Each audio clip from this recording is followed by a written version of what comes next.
Good afternoon at 12:30 here on Live Impact News on WCNC Plus. I'm Jane Monreal. We start this afternoon with some breaking news. According to the Department of Homeland Security, they have now made 250 arrests during Operation Charlotte that started Saturday in the Charlotte metro. Federal agencies continuing to target some of the most dangerous criminal illegal aliens. A statement from the DHS spokesperson as Operation Charlotte's web progresses. This immigration enforcement surge in the Charlotte area has led to the arrest of over 250 illegal aliens as of the evening of November 18th. So as of last night, over 250 arrests made so far in Charlotte. Also want to bring you some breaking news, a live picture on scene with our photojournalist Will. He's in South Charlotte at a situation on Waterford Lakes Drive. This is the Anson at the Lakes Apartments, just making an arrest, putting someone in handcuffs. So we are working to get more information. When that happens, we'll bring that to you here on WCNC Plus. All right. Right now, we want to take you where President Trump is speaking at a Saudi-U.S. investment forum. He is still speaking, but we want to take his remarks now from the beginning. So let's take you out here now on WCNC Plus.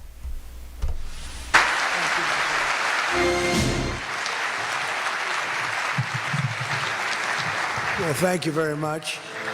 And it's great to be here today at the U.S. Saudi Investment Forum. Great group of people. The biggest, you got the biggest in the room. But some of the most talented, maybe most importantly, the word talent, successful and innovative business leaders anywhere on the planet. Whether you have come from near or far, we're delighted to have you invest right here in the hottest country anywhere in the world. Every leader is saying the United States, we're the hottest country in the world. We're going to keep it that way too. But this has been, according to those that seem to say it, and I will say it, I would never say a thing like that because I want to be very modest. I always want to be modest as I can. They say this has been the best 9 months that any president has ever had. I'd say that's pretty good, right? But we've had a great 9 months.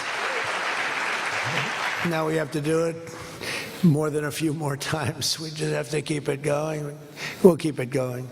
I want to thank my friend, a great gentleman, Crown Prince Mohammed of Saudi Arabia, for his bold leadership and deep commitment to the ties between our two countries. Thank you. Thank you. Great gentleman. Yesterday we had a phenomenal visit at the White House celebrating the 80-year bond between the United States and Saudi Arabia. We ended with an unbelievable show last night in a room that was far too small, but the next time you're here, you'll have a much bigger room. It's gonna be much bigger. I made more enemies last night by not, we had 119 people. That was a record for the room. So they've wanted for 150 years. They've been clamoring for a ballroom at the White House, and we're giving them one. We're giving them one plus, and it'll be something. But you'll be here. You'll be among the first, if not the first, if you'd like. You know, we'll work it out. But you had a lot of people that wanted to be there. They really would have witnessed something that was really incredible. The entertainment last night was incredible, including our great opera singer, but including the military. The talent and the military musically is also incredible. So it was great to be with you last night. I think it was something to behold. We officially designated the kingdom yesterday as the major non-NATO ally. That's a big deal. It's actually a very big deal.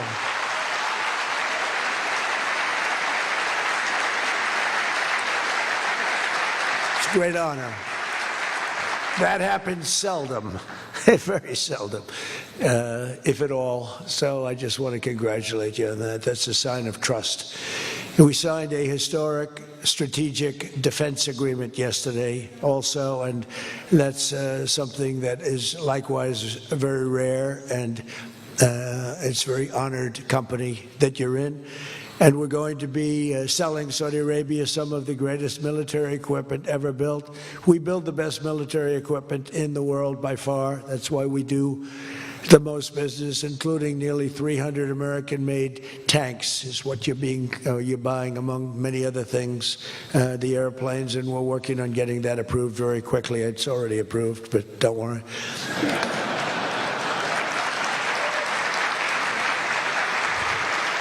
We have to go through a process. The process will take, Elon knows, the process will take about, would you say 24 hours? I think so. You're in good shape, very good shape.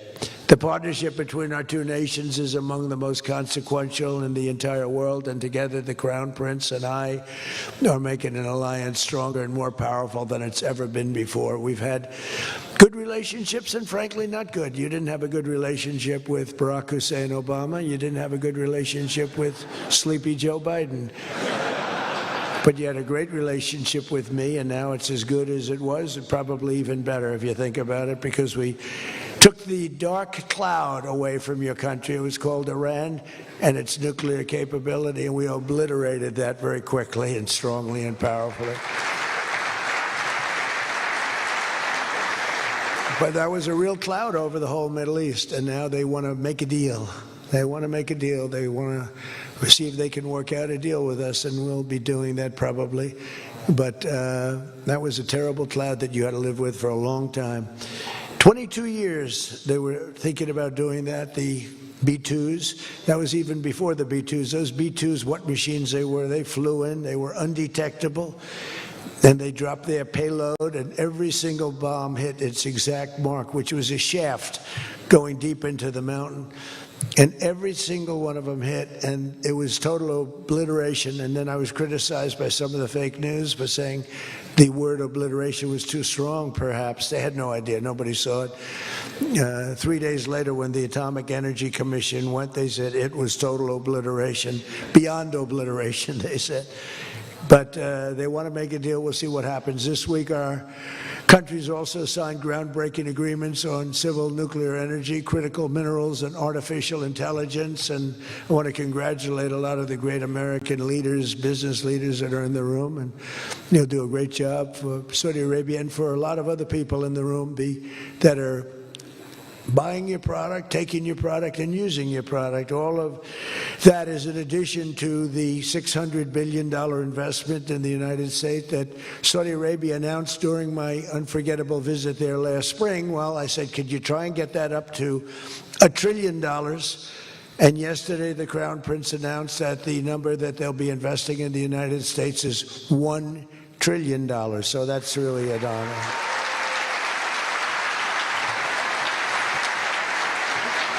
And we just took a picture backstage with some of the great business leaders and some of the great people, friends of mine from your country, and beautiful picture. And while we were taking the picture, I said, could you make it 1.5 trillion?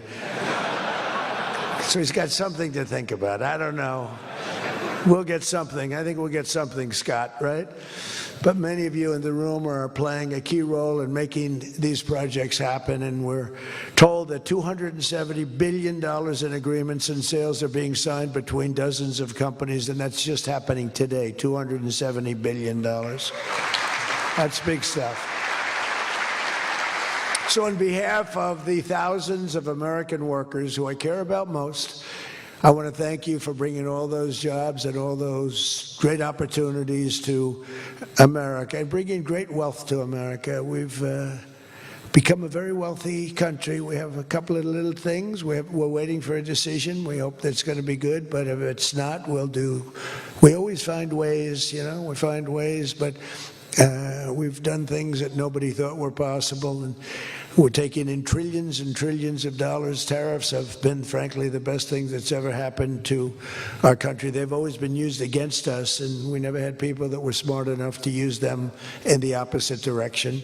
But now you do, and we have taken in trillions of dollars, and it's been absolutely amazing. We're going to be doing a dividend to the people, low and middle income, moderate income people, of at least $2,000. In addition to that, we'll be paying down debt very substantially. It's the kind of money we're taking in. And really, countries that took advantage of us are no longer taking advantage of us.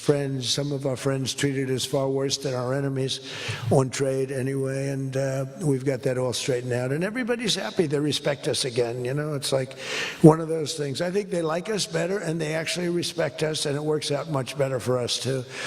But I especially want to thank our numerous Saudi friends here today, including the ambassador to the United States, a friend of mine, Princess Rima. Thank you very much.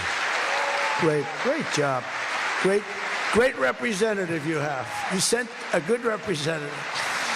And many distinguished ministers and members of the cabinet, governor of the Public Investment Fund. Where's Yasser? Yasser's here someplace. Sometimes I see him dressed both ways. I don't know. It's cooler that way. I'd dress that way if I could.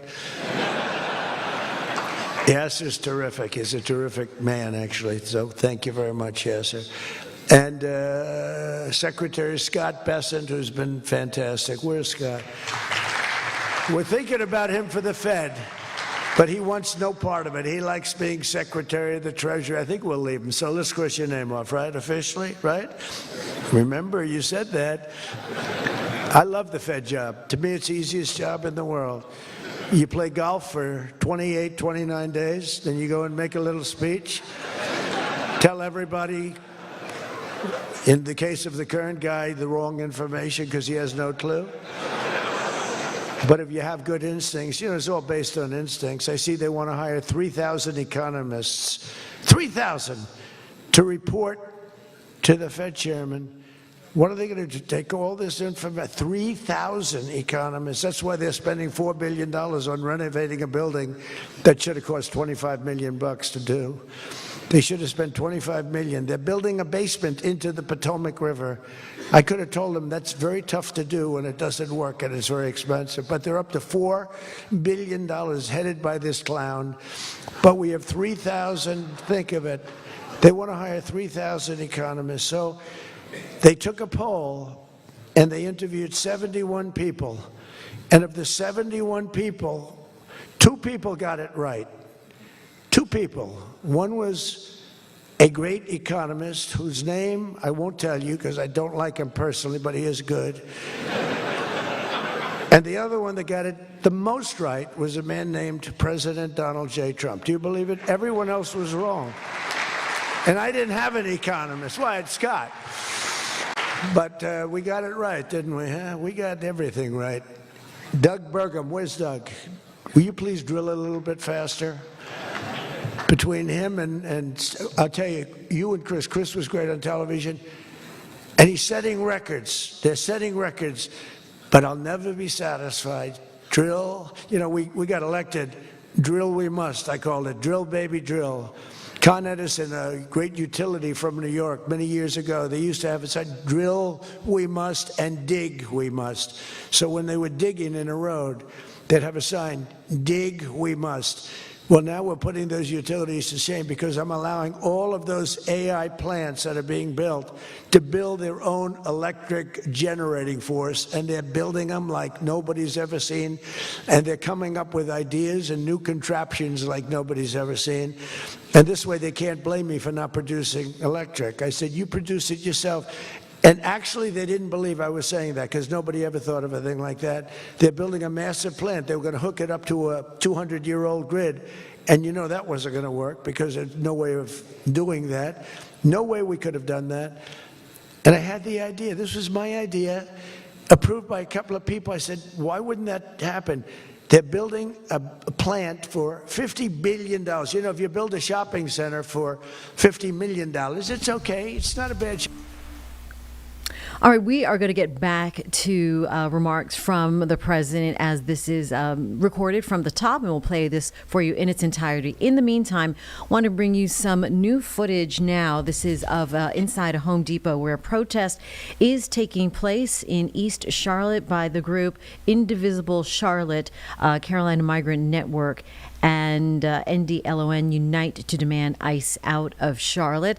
They're saying that they are trying to get ICE or Border Patrol outside of Charlotte, and that Home Depot, they're saying, is complicit by working with federal agents on this effort and Operation Charlotte's Web. Home Depot saying in a statement, we aren't notified that immigration enforcement activities are going to happen, and we aren't involved in the operations. We are required to follow all federal and local rules and regulations in every market we operate. So that's what is taking place right now. We will continue to follow the latest news and numbers on Charlotte's Web out of Charlotte. In the meantime, a 2-minute break here on Live Impact News on WCNC Plus. We'll be right back.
Welcome back to Live Impact News here on WCNC Plus. This just coming into the newsroom, we're learning that 14,000 Duke Energy customers are without power in Cabarrus County. So we are reaching out to Duke Energy right now, but just want to let you know that we are on it. This affecting 80,000 customers. 80,000 customers is what I'm seeing. But let's take a look here at the Duke Energy map. And yeah, Carlene's I'm zooming in. driving. I'm trying to, okay. I just pulled it up. So this says Bear with us here. 14,000. You can see this is the general area off of Huntersville Concord Road, Davidson Highway, it's Highway 73. Outage summary. Let's see here. Customers out, over 14,000 customers tracked, 80,000. Interesting. I guess it's interesting. So, Right near the airport, right near the Concord Airport. all right, folks, friends in Concord, Cabarrus County, we're on it. We have our desk working to find more information on what's happening. Yeah, we don't know why. And hopefully we'll get some more information from Duke Energy here shortly that we can pass along to you, so you can let your friends and loved ones know in Cabarrus County what's up via phone or text. It's right above that 45 loop. 485 Yeah, loop. you see Okay, the no, loop, that's a the big. loop. It's a big chunk. It's kind of It's a lot of neighborhoods. in that Concord area. proper. Yeah. Right. Yeah. All right. Wow. All right. So try to buy a few minutes there so you can completely look at that map right by the airport. But so far, wow, a lot of folks affected. We will get you the latest as soon as we learn more. In the meantime, back to President Trump's remarks. He is at the Saudi U.S. Investment Forum. This is at the Kennedy Center in Washington. Shopping center, 500 million, you're talking about top of the line. 50 billion. So when it was first explained they're spending 50 billion, I said, no, you mean 50 million. No, sir, we mean 50 billion. And then I saw some of them that were the size of Manhattan. I said, they did mean 50 billion. And I said, well, what you're going to do is with that, how would you like to build your own electric generating plant? And they looked at me like I was crazy, because something like that, they really didn't understand it. The smart guys, they didn't understand it. They said to me at the next meeting, sir, the biggest problem we have will be electricity. I said, you don't understand. I told you last week, you're going to build your own. I'm giving you approval to build your own plant, and you will be approved within a period of 2 to 3 weeks. It used to take 20 years prior to termination. In other words, you would wait 20 years and you wouldn't make it. You'd be voted down 5 to 4. I said, we're getting you approved in a 2-week, 3-week period. In fact, Lee Zeldin, one of the superstars of this administration, I said, Lee, if it's oil and gas, get them approved in 2 weeks. If it's nuclear, add another week. Because some are going nuclear, and they're doing, be careful, they better be careful, but they are going to be careful. They're the greatest people in the world. So now they come back and they actually believed it, and now they're being approved rapidly, and we have things being built, the likes of which nobody's ever seen. We're leading China by a lot in AI. And we're also bringing auto plants in from Canada and from Mexico. They took them, and they're all coming back. They're all coming back because of tariffs. If we didn't have tariffs, I mean, they like the fact that we won the election by a landslide on November 5th. That helped. But they're all coming back, and they're coming back from Germany and Japan. Toyota just announced, as you know, $10 billion worth of new plants. They just announced it last week. I went to various countries, and Japan was one of them. And Toyota's coming in with a $10 billion investment in 4 or 5 plants. Now, we're going to be more advanced than we were. So we led the car industry like 100% 50 years ago. We led the chip industry 30, 40 years ago. We had 100%. Then people came in and started taking it. I don't blame them, Taiwan, etc. They took 100% because we had no president that protected our industry. If we would have said, it's wonderful that you're going to Taiwan, we think it's great, but when you sell your product back into this country, there will be a 250% tariff. Nobody would have left. Nobody would have left. And Intel would have been a giant. Intel would have been, where's Jensen? Intel would have blown, well, he now owns a big chunk of Intel. He's got it figured all different ways. Where are you, Jensen? Stand up. You have done such a good job. And you had a good 2 days, I understand, right? A good 2 days. How's Blackwell doing, okay? Any recent competitors? Anybody going to blow Blackwell away in the next week? Not yet, sir. They say 10 years, I don't know, maybe 2 years, 3 years. But you will not be stopping there. You'll be going further fast, right? An amazing job you've done. I want to thank Howard Lutnick and Christy Noem for being here. Christy, Howard, good job. Really good job. My daughter Tiffany's here with her great husband Michael. Thank you very much, Tiffany. Thank you, honey. She was a great student. She went to Georgetown. She was a great, great student, and she finished really right at the top, and we were proud of you. And she was so proud, and her graduation got canceled because of COVID. But I say if her name were something else, they probably wouldn't have canceled it. They didn't like that she did so well in school. They weren't happy about it. I say they canceled your graduation because you were a great student, and they didn't want, but other than that, I have no problems. You see, I don't take anything personally. Anyway, great job.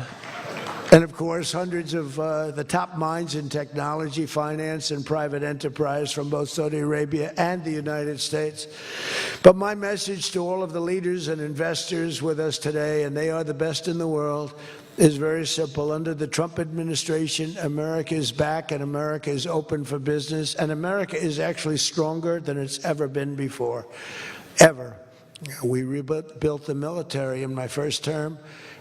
Foolishly, we gave a little bit to Afghanistan, but not very much compared to what we built.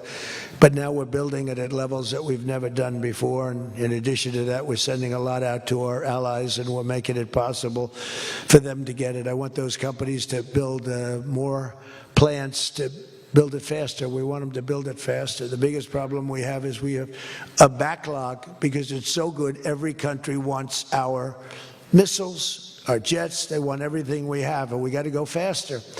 We just have a new plane, the F-47. It won a very strong competition. It's the newest, and that was won by Boeing. Boeing is doing, by the way, Boeing is doing an amazing job of coming back. Kelly is doing a great job. They're really moving, and it's really great to see. But they won the competition for the jet fighter, and they say it reaches levels that has never been reached, both in terms of stealth and speed and everything else that they go by. So they're just completing their factory, and they've already started work on the F-47. How did that number get chosen? I don't know, but I didn't pick it. I did not pick it. They said, "Sir, we'd like to present you with the F-47." I said, "That's an unusual number. How did you pick that number?" After 4 years of economic nightmares under the previous regime, Sleepy Joe Biden, he was a sleepy guy, wasn't he? Think he would have been here today? I don't think so. Americans have rejected the failed, and they were really failed, far left models that you were looking at of high taxes and massive spending, soaring costs, crushing regulations, and trillions of dollars in green new scams. Everything was a new scam, green, green, green. Look, I'm all for the environmental everything. I'm all for climate change. You know, they have new word, climate change. It used to be global warming. It's global warming. Well, that didn't work because it started coming down. They did the global cooling thing. Then they just said, we can't keep up with this. It's too much. So we'll go, perfect words, climate change.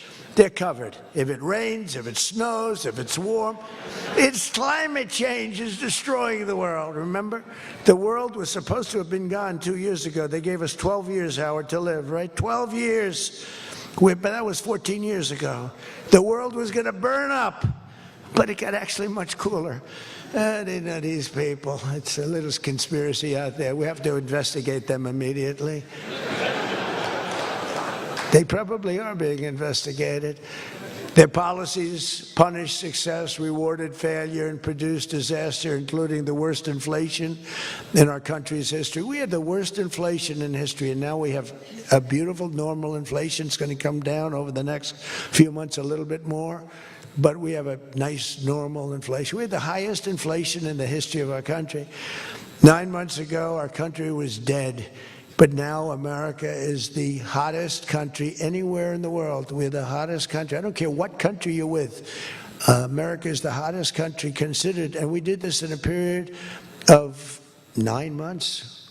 We're a little longer than that, but it took me about 2 weeks to get started.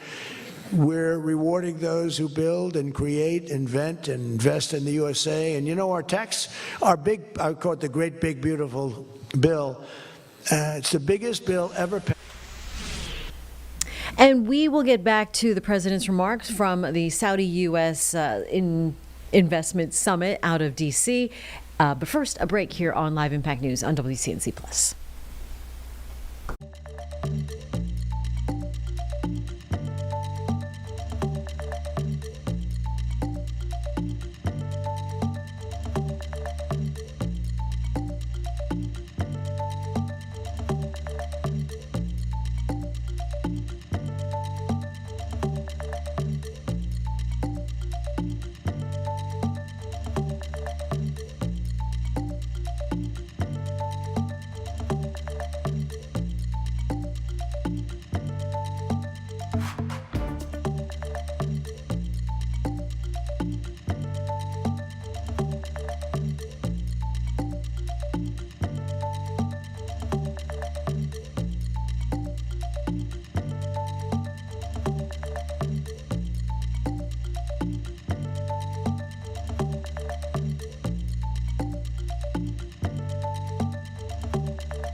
Just after 1 o'clock here on Live Impact News on WCNC Plus, want to get you an update right now on a power outage that is being experienced in Cabarrus County. It's a large one at that, and an update from Duke. We're learning that it is a transmission outage. That's why this number is so high. It's those transmission lines that are the large lines serving thousands of customers, and they carry the power from the power plant to the substation. So Duke says they've got their teams investigating the cause, and they will bring us any updates as they get them. But right now, there is no estimate on when power will be restored in Cabarrus County, really affecting a lot of the Concord area. And then we also just got another message from one of our producers who received a text. So she said that it's impacting Mecklenburg County as well. And, this just in. As of 1:01, thank you, Paul, power has been restored. Oh. So we are still investigating the cause. Well, there you go. Up to the second update here on Live Impact News. We'll give that a refresh. But 14,000 customers now should be getting their power back on in Cabarrus County. Met County might see a little bit of a residual effect, but that was a huge power outage. Hopefully it didn't last too long, affecting businesses in the middle of Concord. Speaking of which, we are talking about businesses and construction sites and things of that nature as it relates to Operation Charlotte's Web, that is Customs and Border Patrol agents happening, making over 250 arrests now since they started their operation in Charlotte on Saturday. Our Miles Harris now covering this angle for us today. What's up, Miles? Yeah, so we are kind of trying to keep a close eye on kind of the impact when it comes to the construction industry, which we know is a massive one in Charlotte, but really North Carolina as a whole. And so I got a chance to talk to a construction company owner earlier this week, really as early as yesterday, and they're seeing it. I mean, you go to construction sites all around Charlotte right now, there's like nobody on site right now. Wow. And so the company that I talked to, they deal with more in-house renovations, bathrooms, things like that, construction. But even them, going in and out from home to home, they have had run-ins or encounters with Border Patrol to the point where they have actually paused all of their projects. Oh, really? So they have put a pause on around 12 to 15 of their projects just for what they're saying, the safety of their staff that have had these kind of encounters with Border Patrol. But I think that that's kind of the concern or scares that we are hearing from these construction companies throughout Charlotte right now, which is why when we see, whether it's an apartment complex or we see it's a bathroom renovation, things of that nature, we were kind of starting to see these impacts kind of trickle out. Wow. Yeah, So. it's trickling into other sectors across Charlotte, right? The other businesses and certainly the construction sites where we see a lot of the Latino community work on these construction sites.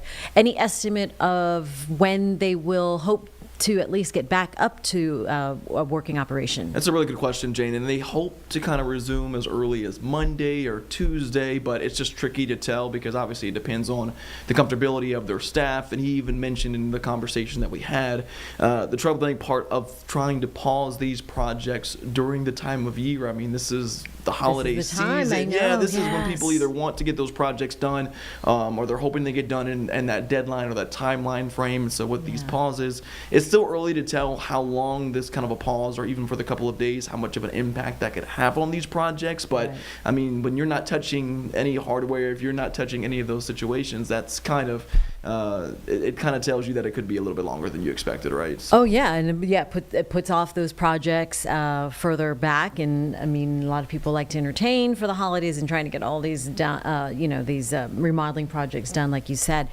Are they saying at all what they're hearing from their workers? You know, what kind of feelings or preparations they're taking as they're taking time off? No, I mean, it's really just more of a comfortability thing right now for them. I mean, as far as the company that I spoke with specifically, there's no concerns about whether or not these people are documented, if they're legal or Okay. not. They are all legal people and staff. They do their due diligence in doing that and whatnot. It's just more of they want to do what's right and feel of what they say is right and safe for their staff. And so I think what they're seeing and noticing is that like they're having trouble with their staff feeling that they can do the job as professionally or as high profile as they'd like for it to be, without having to deal with this in the back of their head. So Yeah. that's kind of what they're running into. That's kind of why they're deciding to kind of put the pause on things until they feel like, maybe staff can feel safe when going out and about into wherever community they need to be as far as doing their job. So. That they're not looking over their shoulder? Is that the sense then? Some of these construction owners, construction business owners are probably feeling from their yes. workers, right? It might be Absolutely. documented, but it's more than just having the documentation. It's that just keeping your head on it a is. swivel.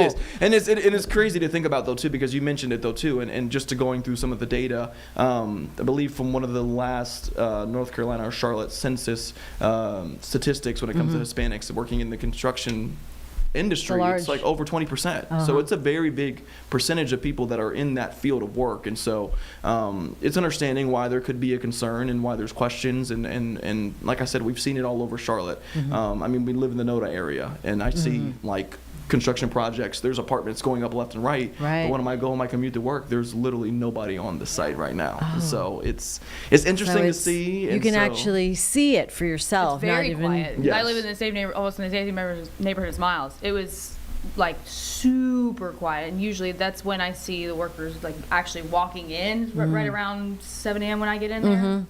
Nothing. Not a peep. Silent. Yeah. Yeah. So Well- hopefully, I mean, they can get back to work sooner rather than later.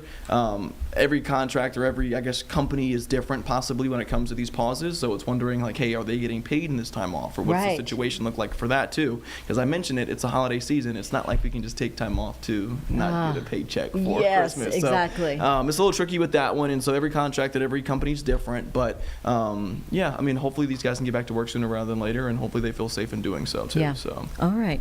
Miles Harris covering the construction sector of the angle that we've been, we're really just covering everything now as far as Border Patrol agents and their presence known here in the Charlotte area, and that how that's impacting families all across the Queen City. Thanks, Miles. We'll see you WCNC Charlotte at 4 and 5. 4 or 5, all of it, right? So 4 and 5. All right, see you then.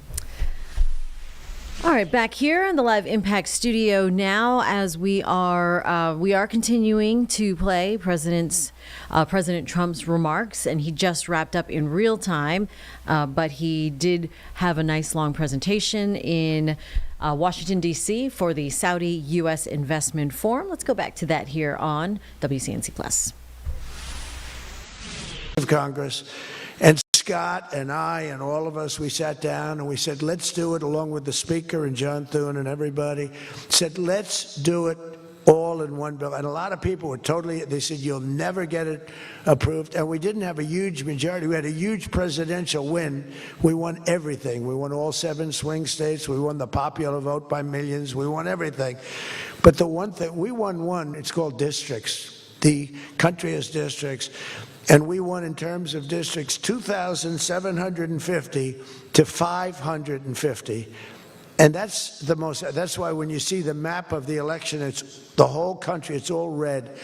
And it's pretty amazing. 2 little blue streaks on the right and on the left. And they're very little and getting smaller. But it's been pretty amazing. But in 4 long years, Joe Biden secured less than $1 trillion. In 9 short months, I've secured $18 trillion to rebuild our factories, create hundreds of thousands of jobs, and bring back those beautiful words, made in America. So think of that. He did less than $1 trillion in 4 years, and in 9 months, we've done more than $18 trillion, okay? That's called success. And we think that by the end of the first year, it'll be over $20 trillion. So, and thank you very much. You helped with that little boost you gave us, that little increase. We appreciate it so much. We appreciate you. So it's just one example. Under the deals being signed this week, workers at GE Aerospace, I think he's here. Where is he? Stand up. What a job you've done with your new engines. And where are you? You're there. It's not a very good location for you. I thought you have been amazing. Great new engine that's supposed to be more efficient, more powerful, and less costly. That's not a bad combination. But GE Aerospace will soon be delivering dozens of new airplane engines for 787 Dreamliners in Saudi Arabia's commercial fleet. Big order. It was a big order just secured. Every new job and every new factory created by these announcements builds up our middle class and really strengthens the industrial backbone of America. And, you know, I view it differently. I used to view it as it's great, great, great. The stock goes up. I view it, everything is jobs now, because I don't care. I care about jobs. And we have more jobs. It was just announced. We have more jobs right now than we've ever had in the history of our country. Those are big numbers. You know, it's like crazy. It's just a great stat. More jobs today than we've ever had in the history of our country. And we're going to be producing a lot more are coming. In my first term, we built the greatest economy in the history of the world, and now we're do it again, but this is really bigger and better and stronger. The first term, we had what was considered the best economy that any president has ever had. That's nice. And we got hit with COVID, remember? And we did a great job with COVID, but that was a a horrible thing for the whole world. The whole world suffered. Your country suffered. Everybody suffered. And despite that, we had the greatest economy. And before that, forget it. We blew it off the charts. I'll never forget, I met with pollsters the day before I got the news about COVID, but I met with 2 pollsters because we were starting to think about the next election. They said, sir, if George Washington and Abraham Lincoln came back from the dead and they aligned and they went for the president, vice president as a combination, you'd be beating them by 25 points. And then the next day I was told that something strange is happening. There's a lot of death being reported in a certain country. I won't tell you which one because that country is well represented here, but you know which one. And thousands and thousands of people are dying. And I said, that's strange, what would that be? And it turned out to be a disaster for the world. There's, nothing has been seen like that since 1917. I always thought that when I heard, pandemic or anything you want to call it, but I always thought that was like an ancient phenomena, that could never happen in modern times, but it did. But we did a great job with all of the things that we did with the vaccines, with so many of the drugs that we came up with, making you better. Regeneron as an example. Regeneron was fantastic. I give them great credit for what they did. But we did great, and then we started doing the gowns and the masks and the goggles and the ventilators. We were sending ventilators all over the world. We became the king of ventilators. But what a period of time that was for all of us. But despite that, we had the greatest economy in the history we had the greatest economy in the history of the world. And I'll tell you, it was an amazing time. But this looks like it's going to be blowing it away, because when these plants, which are being built now, and many are going to be started very shortly, many, but when they open, we're going to see numbers the likes of which nobody's ever seen before. And, in some cases, you're building extremely complex plants. You're building plants to make computers and to make telephones, to make a lot of different things, missiles. But you're building plants that make things that are very, very detailed, and you have to have great knowledge.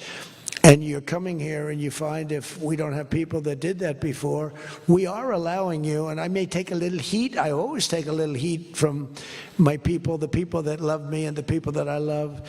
They happen to be toward the right of center, toward the right. Sometimes they're way right. But if you have to bring people to get those plants opened, we want you to do that, and we want those people to teach our people how to make computer chips and how to make other things. You can't come in, and I'm explaining, you can't come in, open up a massive computer chip factory for billions and billions of dollars like is being done in Arizona, and think you're going to hire people off an unemployment line to run it. They're going to have to bring thousands of people with them, and I'm going to welcome those people. I love my conservative friends. I love MAGA, but this is MAGA. And those people are going to teach our people how to make computer chips, and in a short period of time, our people are going to be doing great, and those people can go home where they probably always want to be. When people are born someplace, they tend to want to go, and we have the greatest country in the world, but they want to go. But they're going to do. We had one case in Georgia where a battery factory, batteries are very dangerous to make. They're complex, much more complex than people understand. And they spent $1 billion to build a factory, and they were told to get out. And I said, stop it. Don't be stupid. And we worked it out. And now they're teaching our people how to do it. But they're going to have to spend, Jensen, I don't think you can open up a big plant with your friend from Taiwan where we're going to have 40 or 50% of the computer chip business I don't think you can do that with people that don't even know what a chip looks like. Do you agree with that? So somehow, the people that are against us are really, really smart. They're unbelievable patriots, but they just don't understand. Our people have to be taught. This is something they've never done. And we're not going to be successful if we don't allow people that invest billions of dollars in plant and equipment to bring a lot of their people from their country to get that plant open, operating, and working. I'm sorry. So my poll numbers. All right, we will get back to the president's remarks here as he just wrapped up from the U.S. Saudi Investment Forum Summit. First, a break on Live Impact News on WCNC Plus.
.120 is the time here on Live Impact News on WCNC Plus. A couple of breaking updates. We do know that the Epstein Files bill is heading to President Trump's desk sometime today.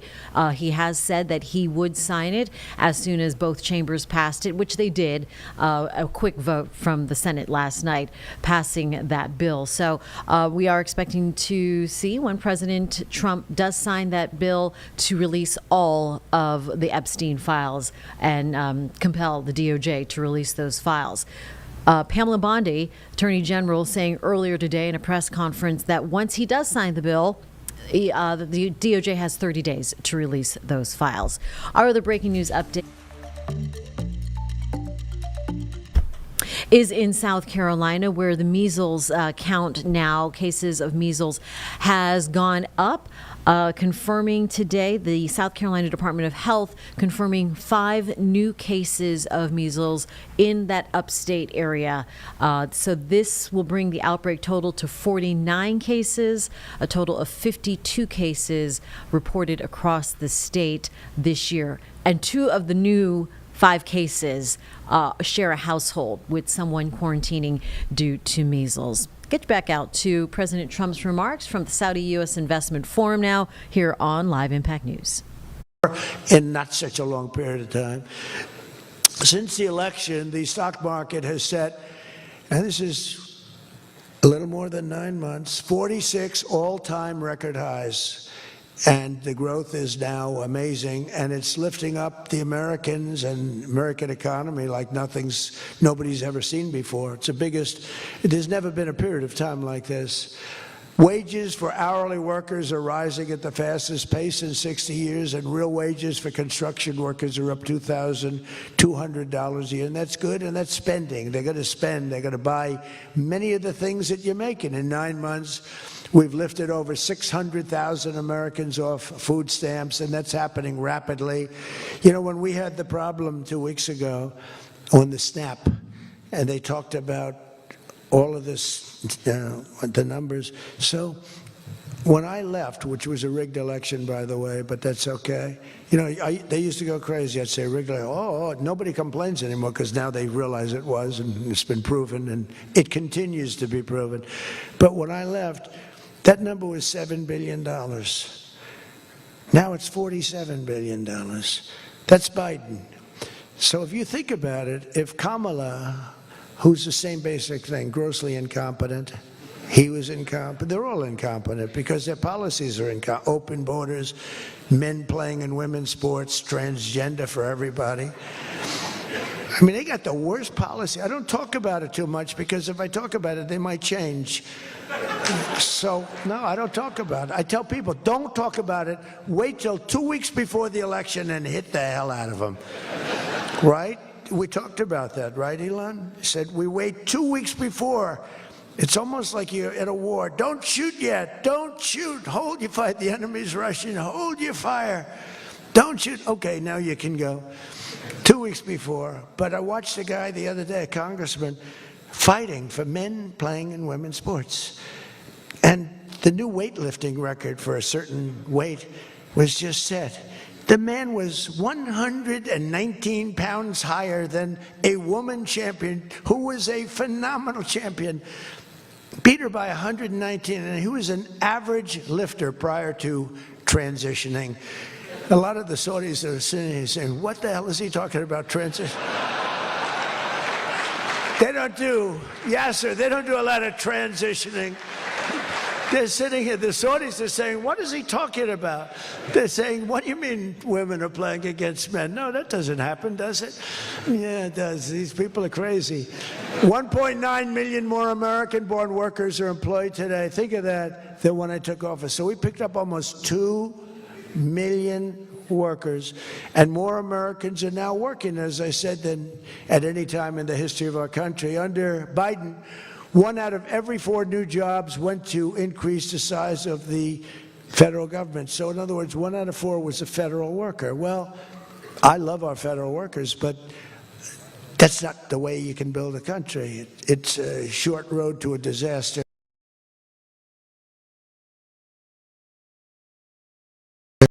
Think of that. Of all new jobs created, came out of the private sector. In fact, the federal government, we cut thousands and hundreds of thousands of jobs out of the federal government. Now, if I wanted to do something for purely political reasons, I'd say, Susie, let's hire a couple of million federal workers. And you know what happened? Unemployment is unbelievable. We don't do that. They did that. They used to hire workers in order to fudge up the numbers. The federal workers. By the way, Susie Wiles, most powerful woman anywhere in the world by the biggest, most important magazine. Susie Wiles, she had her father, Pat Summerall, the great announcer, football. He was a great football player, became an even greater, the voice of the NFL, and he was supposed to be a tough cookie, and I believe it 100%. Most powerful woman in the world. She can take out a country, take out a country with 1 phone call. That's power. I don't know if I could do that, but she could. Thank you, Susie. Do you feel good about the job you're doing? Huh? She's never going to be satisfied. She's doing a great job. We're also making incredible strides to make America affordable again. That's a new word that they're using. Affordability, they talk. They had the worst inflation in history. They had the highest prices in history. The country was going to hell. The only thing that we're going up in is our stock market, okay? The only price that we really have, I mean, we're bringing prices down, but they came up with a new word, affordability. And they look at we are all about affordability, and everyone assumes that that meant that, no, their prices were high. If you look at the numbers, since I took office, core inflation is now below 2.7%. It was at numbers that nobody had ever seen before with them. Walmart just announced that the cost of their standard Thanksgiving meal is reduced by 25% this year from last year. So they make, look, the Democrats, I don't know, some of you are probably liberal Democrats. I don't know about in your country. I don't know if you know that word, liberal. The word liberal doesn't exist. But they have a new word now. You can't use liberal, you have to use the word progressive. And I don't like using it. It's a beautiful word, progressive. Progressive, that's not them. They're regressive. No, they're regressive. Think of it. So if I don't get in, we have $20 trillion. Let's say she gets in. Instead of $20 trillion, you'd lose $10 trillion, and your welfare and other benefits would go up by 30%. Look at SNAP, look at what happened there. From 7 million to 47, from 7 billion to 47 billion, it would be that. So we would lose business, countries and companies and people would flee our country. They would flee, and all of the other things would go up. In other words, we use the word shell. This country would have been in trouble. And I don't want to get him in trouble, but that gentleman right there, the most respected man in the room, that's today because we're here. Most respected man, I have to say that. Don't worry, when I'm with other countries and the leaders sitting there, I say the same about them. Don't worry. Don't get carried away. No, the most respected, one of the great leaders, he told me when I was in his country, he said, and I use it all the time. Sometimes I refer to him because I have great respect for him. I figure it sells better. But he said exactly these words. He said, it's amazing what you've done. 1 year ago, your country was dead. And now you've got the hottest country in the world. You were the first one that said that. And I've used your name hundreds of times. I use your name, I say, that king of Saudi Arabia said. But anyway, but it's true. And we were a country that was in really bad trouble. We were a country that would have been dead, I believe, within a year or 2 years after the election. We were headed in a very bad direction. And now we're headed in the best direction, I think, that we've ever been headed. According to the USDA, Turkey is down, think of that, 33%. And I'm not talking about the country of Turkey. He's doing fine. Erdogan is doing good. Just want to, I don't want him calling me. I'm not down 33%. He's a friend of ours. We got to take care of our friends. Since March, egg prices are down 86%. Think of 86%. Many other prices are down in a similar number. When I first came into office, my first 3 days, I had a news conference.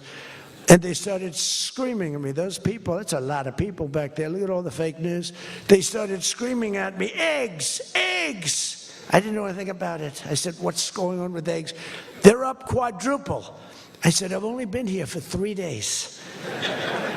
And we'll work on it. And we got them down very substantially. They said, don't buy eggs for Easter. At the White House, we have an Easter egg hunt. We buy thousands of eggs. People come from all over, thousands. They asked me, sir, would it be possible this year to buy plastic eggs?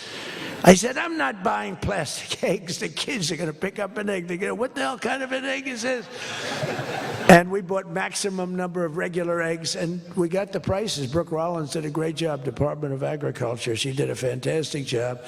And eggs are way down now. Mortgage rates are down despite the Fed. Scott, you got to work on this guy. He's got some real mental problems. And there's something wrong with him. It's just sweet. I'll be honest, I'd love to fire his ass. He should be fired. Guy's grossly incompetent.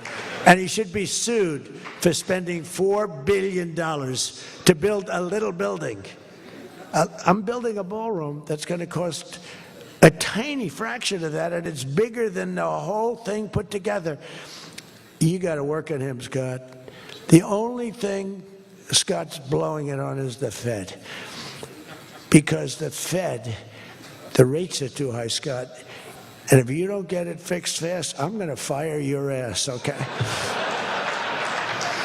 I can't tell you, Scott, sir, don't fire him. Sir, please don't fire him.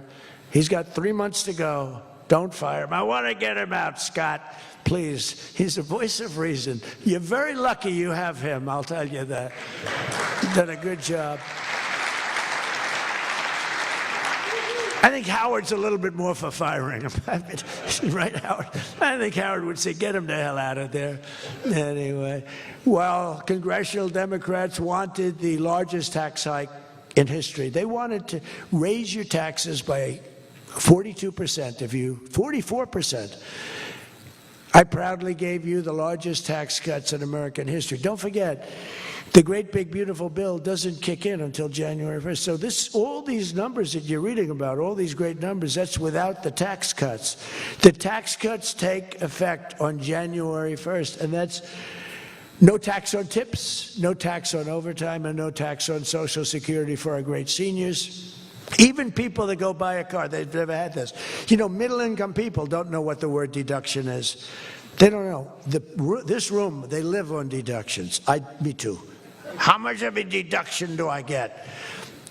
We all live on it. Middle-income people, they don't know about that. They don't really have deductions. We're giving them a deduction on the interest if they buy a nice Tesla car and they borrow the money. You're so lucky I'm with you, Elon. I'll tell you, has he ever thanked me properly? Although I do let him buy other than... All right, we'll put another pause in the president's remarks at the U.S.-Saudi Investment Forum, and we'll get back to that after a break. You're watching Live Impact News on WCNC+.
Back out here at 1:36 on Live Impact News on WCNC+.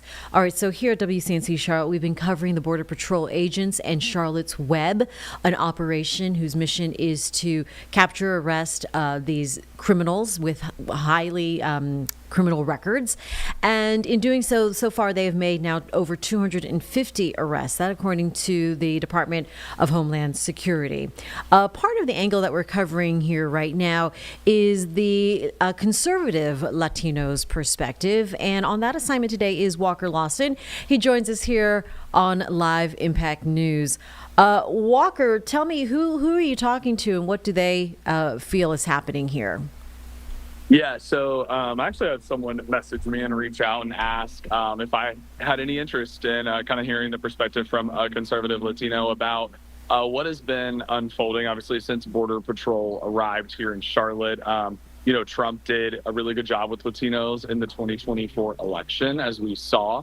And so hearing from them, you see these Border Patrol instances happening across the country. And then when it happens here in Charlotte, I think when you're close to home, you really get to see what's happening. You're seeing, thousands of kids not showing up to school. You're seeing different things that we've gotten reports on recently. And so for them, it's interesting to hear. I just finished meeting with a resident just a moment ago that had reached out, but they said, it's concerning what they are seeing and hearing, and they feel as if this is kind of straying away Latinos from the conservative party or from the Republican Party, and that this will eventually have an impact in 2026, is what they say. You'll also hear tonight in my story from a politician in the area that I'll be speaking to as well, and getting that perspective on this. So are they saying that they're frustrated with what they're seeing right now and it doesn't vibe with their values? Yeah, and it's really interesting because hearing from them, they had mentioned as conservative Latinos, they especially don't want criminals or people that are in the country illegally, but it's stoking this sense of fear in the community. And it's really, they mentioned businesses, people not coming to work. It's starting to scare people, and some of the tactics and some of the wording and things are frightening. And so they understand, as conservatives and what they believe in, obviously there has to be some kind of law and order, but they just don't see this being the perfect way to do it. Yeah, I mean, it would definitely be a conflict of interest, wanting criminals off our streets, yet stoking fear amongst families and affecting the economy also, has a direct impact as well on our wallets and things of that nature and people and families. Yeah, and it's interesting because I'll jump in and say this, but he had also kind of explained it is a complex issue because he said Latino families are big. They're big families, and there might be people living in a house who might have one person that, is on a visa, or one person that might be illegal, but they have members that are legal, and then people are being pulled away, and it's causing this fear and just sadness amongst these families. And, there are kids wondering if their parents are going to come home and tuck them in tonight, or what that looks like. And so he also works at a school and has seen a number of students not come to school. So it's definitely, for him, he said it's a very complex issue, and they understand law and order, but it is very hard to see what's happening here in Charlotte. All right. Well, we appreciate his voice and you being able to talk to him and lending that perspective. So I look forward to seeing that, Walker. Conservative Latinos perspective here on WCNC Charlotte. Your story will be here at 5, right? Yes. 5 right. and 6. 5 and 6. Walker Lawson joining us from Midtown there. Beautiful day, at least. All right. It's hot. It's hot. Yes. All right. Get into the AC quick. All right. We'll see you soon. All right. Bye. And back out here now on Live Impact News, we are taking a look at the weather. Walker said it. It's hot out there. Let's take a look at weather. Is this Majestic or Becca? It is Majestic Storm covering this for us, filing this earlier on WCNC Plus. Well, good Wednesday afternoon to you. I'm WCNC meteorologist Majestic Storm. We have another great day today. Doesn't matter where you are, really. Across the Carolinas, we get to enjoy some sunshine, warm weather, dry conditions. The big story today is that today is the warmest day out of our work week, with highs rising back into the mid to upper 70s. We're talking about possible record warmth today, and not just today, but possibly throughout the next 5 days ahead. Small rain chances Friday and into Saturday, but still, things do remain very dry out there. We are still looking at increased fire danger. All counties shaded in yellow, you're under that high risk of fire danger, and then counties shaded in blue, you're under that moderate risk. So comparing yesterday's graphics to today's, we're doing a little bit better, and we did have a little bit of overnight rain, especially up in the mountain locations. I mean, we're not talking about a lot of rain by any means, but at this point, we'll take what we can get. If you were thinking about doing an outdoor burn today, it's still not suggested that that you do that because really all the ingredients are in place for fires to quickly become out of control. Even those winds still gusting 20 to 25 miles an hour. Just everything on the ground is incredibly dry, so if a fire starts, it could spread very fast. It is going to be rather warm though, so if you want to get outside and enjoy the pleasant conditions, 77 degrees will be our high temperature today. And our record daily high was 78 degrees back in 1942, so we're getting very close to that. We could meet or even break it, kind of just depending on how much we warm up today. But over the next several days, we'll be very close to those daily highs, and then we'll be looking at those records that could be met or even broken, especially by Saturday again. If you liked yesterday's forecast, we topped off at 69 degrees, so close to 70, and then today we'll be topping off at 77. Now in the mountains, it's very pleasant. Generally just a nice mix of sun and clouds with highs mainly into the 50s and 60s. 61 degrees there in Boone today, comfortable into the mid-70s from Morganton to Lenore, even out towards Hickory. Once we're heading right around the Charlotte metro area, slightly warmer, sunny skies for all of us, 77 out there towards Gastonia as well. From Chester to Chesterfield, we're looking at about 76, 77 degrees, so enjoy it while we have it. But honestly, we have several days ahead of very warm, even above average temperatures. Heading into the overnight hours, I think we do have much more cloud coverage roll through. Those clouds, they act like blankets, so waking up tomorrow morning, it's not going to be cold by any means. I mean, 40s and 50s heading out the door, and our overnight lows over the next 5 nights, they stay very, very mild. Even this upcoming weekend with low 60s for our lows. And this is a big reason why our daytime highs are really increasing. We just don't cool down a whole lot, especially when we start to get that cloud coverage. It's going to start to feel much more October-like than it would November-like, and that rain, like I mentioned, that we had early this morning, basically it's out of the area. Now we're back on track to sunny skies. It was not a lot, but we'll take what we can get. Rain chances, we have another small chance moving in Friday night and into Saturday, and then next week does look a little tricky when it comes to that wet weather, but one thing is certain is that really throughout the next 7 to 10 days, we are not looking at any snow and we are not looking at any big dramatic cool down. It could be though quickly after Thanksgiving that we start to feel some of that cooler air settle in. There's that Jerry Hunt Supercenter 7-day forecast, 77 degrees for our high. Waking up tomorrow into the 50s, low 70s Thursday and Friday, an increase in temperatures again on Saturday, and then next week it'll be Thanksgiving week, so stay close to the WCNC weather team. We'll keep you up to date with the very latest. And we'll be right back on Live Impact News on WCNC Plus.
Here at 147 on Live Impact News, I'm Jane Monreal. We are listening into live now.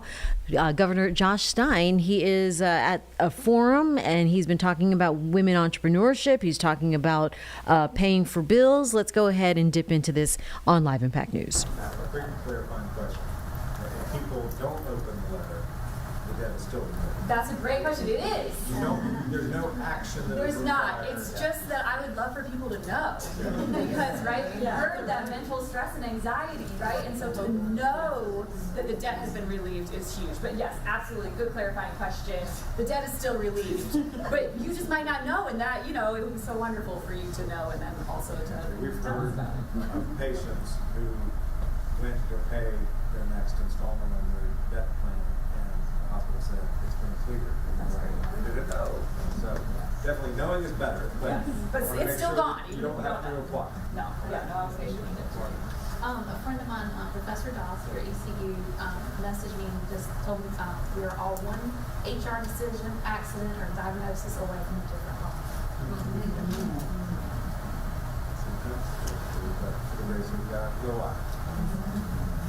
Yeah, I think in closing, I'd just like to state that, our organization does a lot of systems change work, so everything that we do is about systems change. And one of the things that we have seen as far as insights as far as systems is that complex systems produces invisible inequities.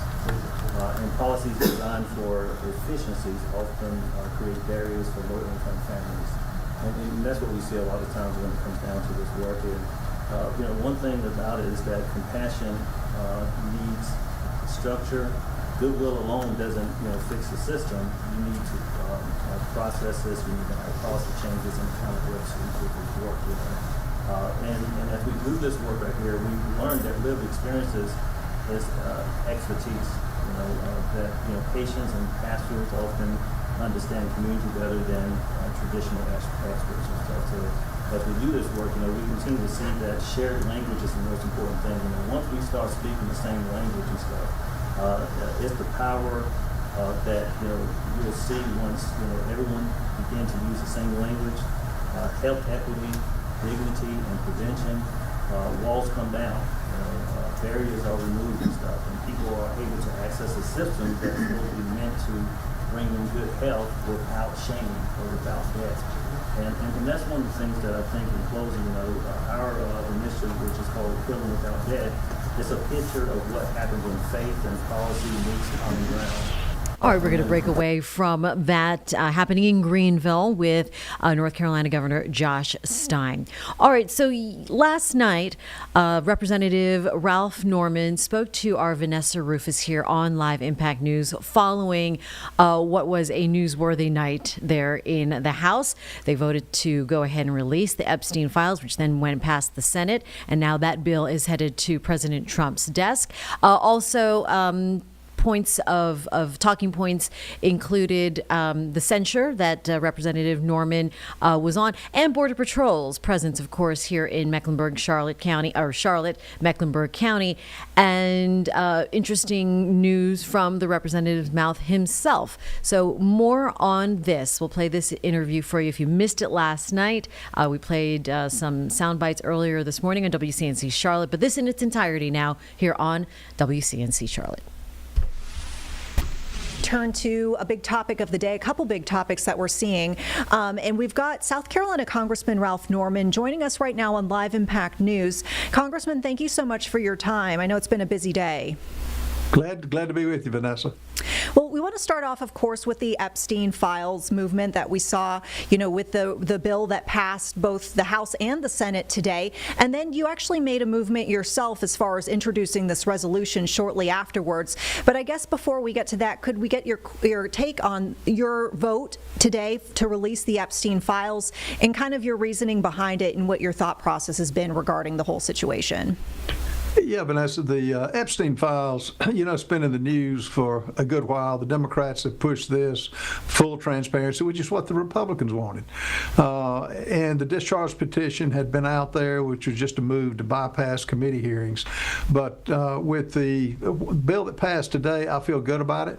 The time had come to release everything so that we can get this behind us. We've got so many more important things we have to deal with, like health care and like reducing prices and things that really affect the American people. But I think this time had come. Mike Johnson did a great job in putting it on the floor, and it passed the way it did in a bipartisan manner, which is rare in Congress these days. Now, I mean, we heard on the Democratic side that there, was some messaging about how the files could have already been released. The president could have done that. We heard some of your colleagues across the aisle had been saying.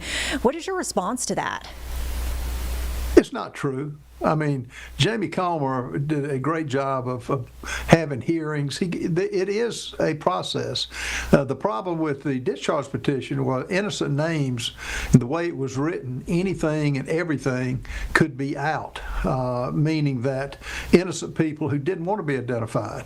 And there, from what our understanding is over 1,000 young women and men that had abuse, and they don't want to have their names splashed all over the paper, nor information given. They are probably in their 40s and 50s now, have families, have children. So it was the right thing to do to take as long as we did. You have to remember, we've been out for 43 days due to the shutdown that the Democrats put on the country. But I'm glad it passed the way it did. I'm glad it passed the Senate. And now it's behind us, and let the evidence take us wherever it leads. Yeah, I mean, speaking of, I guess, wherever it leads, should we come to know any high-profile names, how do you think you would respond and or react, regardless of who those names are and where they might fall maybe on the political spectrum, if at all, people that they might be, known to be in certain circles or whatnot? How do you think you would respond? It wouldn't matter if they were politically well-known or famous people or not famous. Look, this involved abuse of young girls taken to an island under the guise of modeling agencies and whatever else, a depraved mind that Jeffrey Epstein had. This has been going on for 30 or 35 years.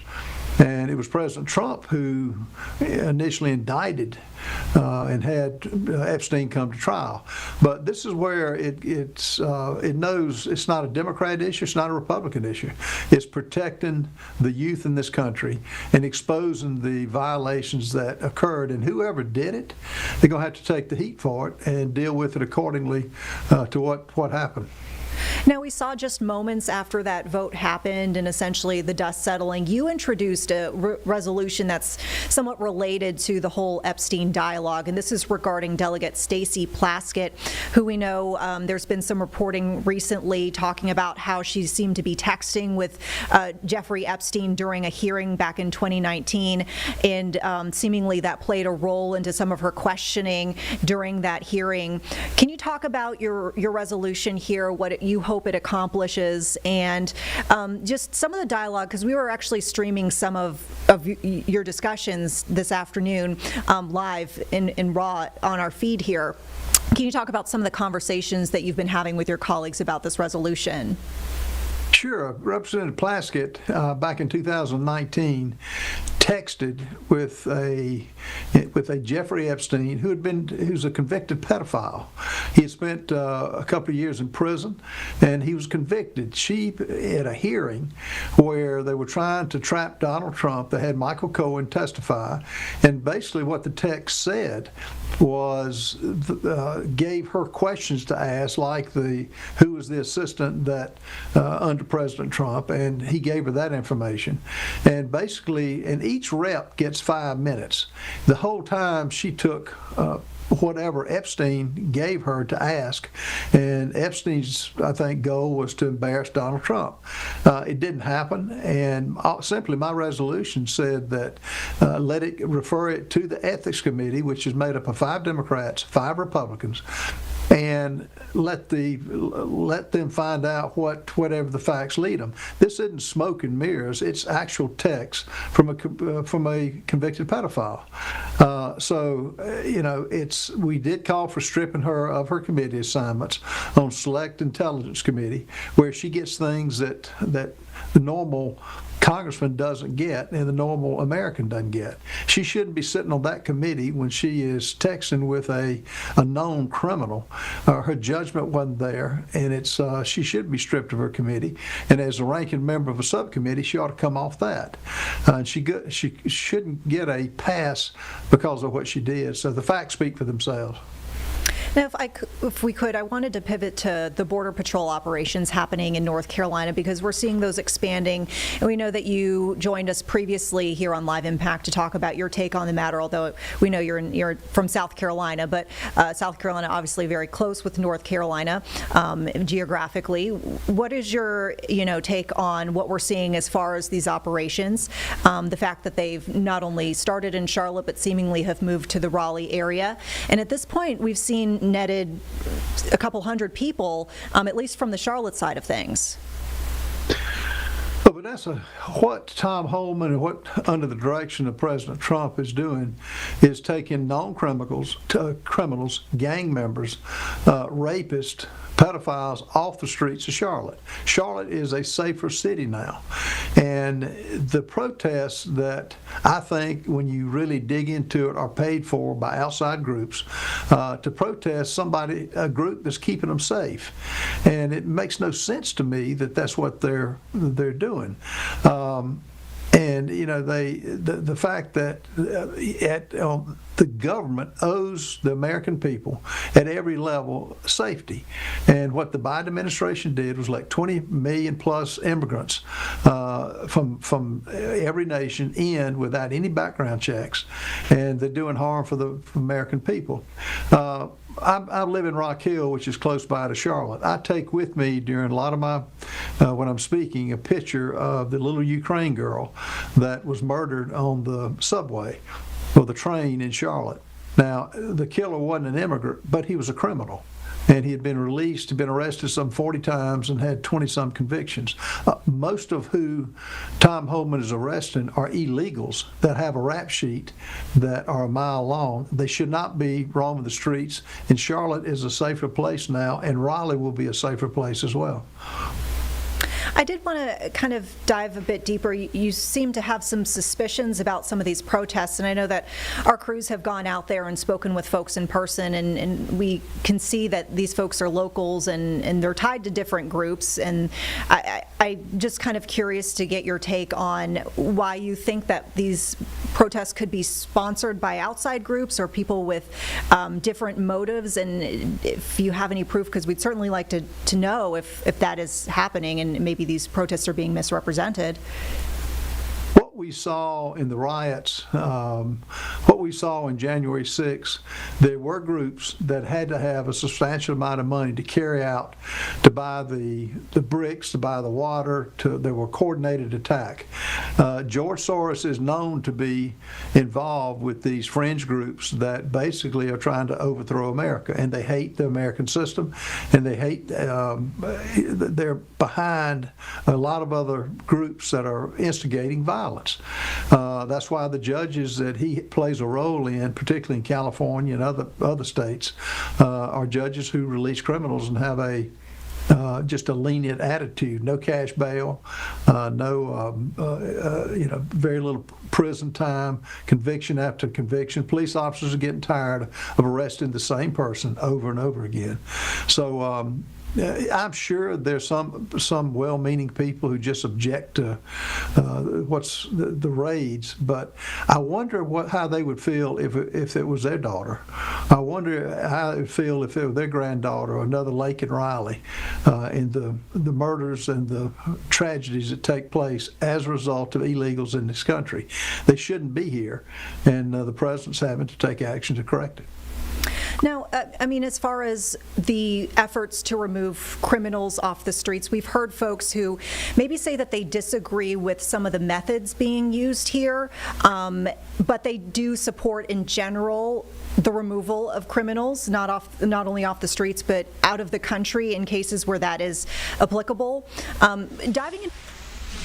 We will finish playing out Congressman Ralph Norman's comments and interview with Vanessa here shortly. But I wanted to go live right now to North Carolina Governor Josh Stein, now taking questions. Let's go ahead and listen in.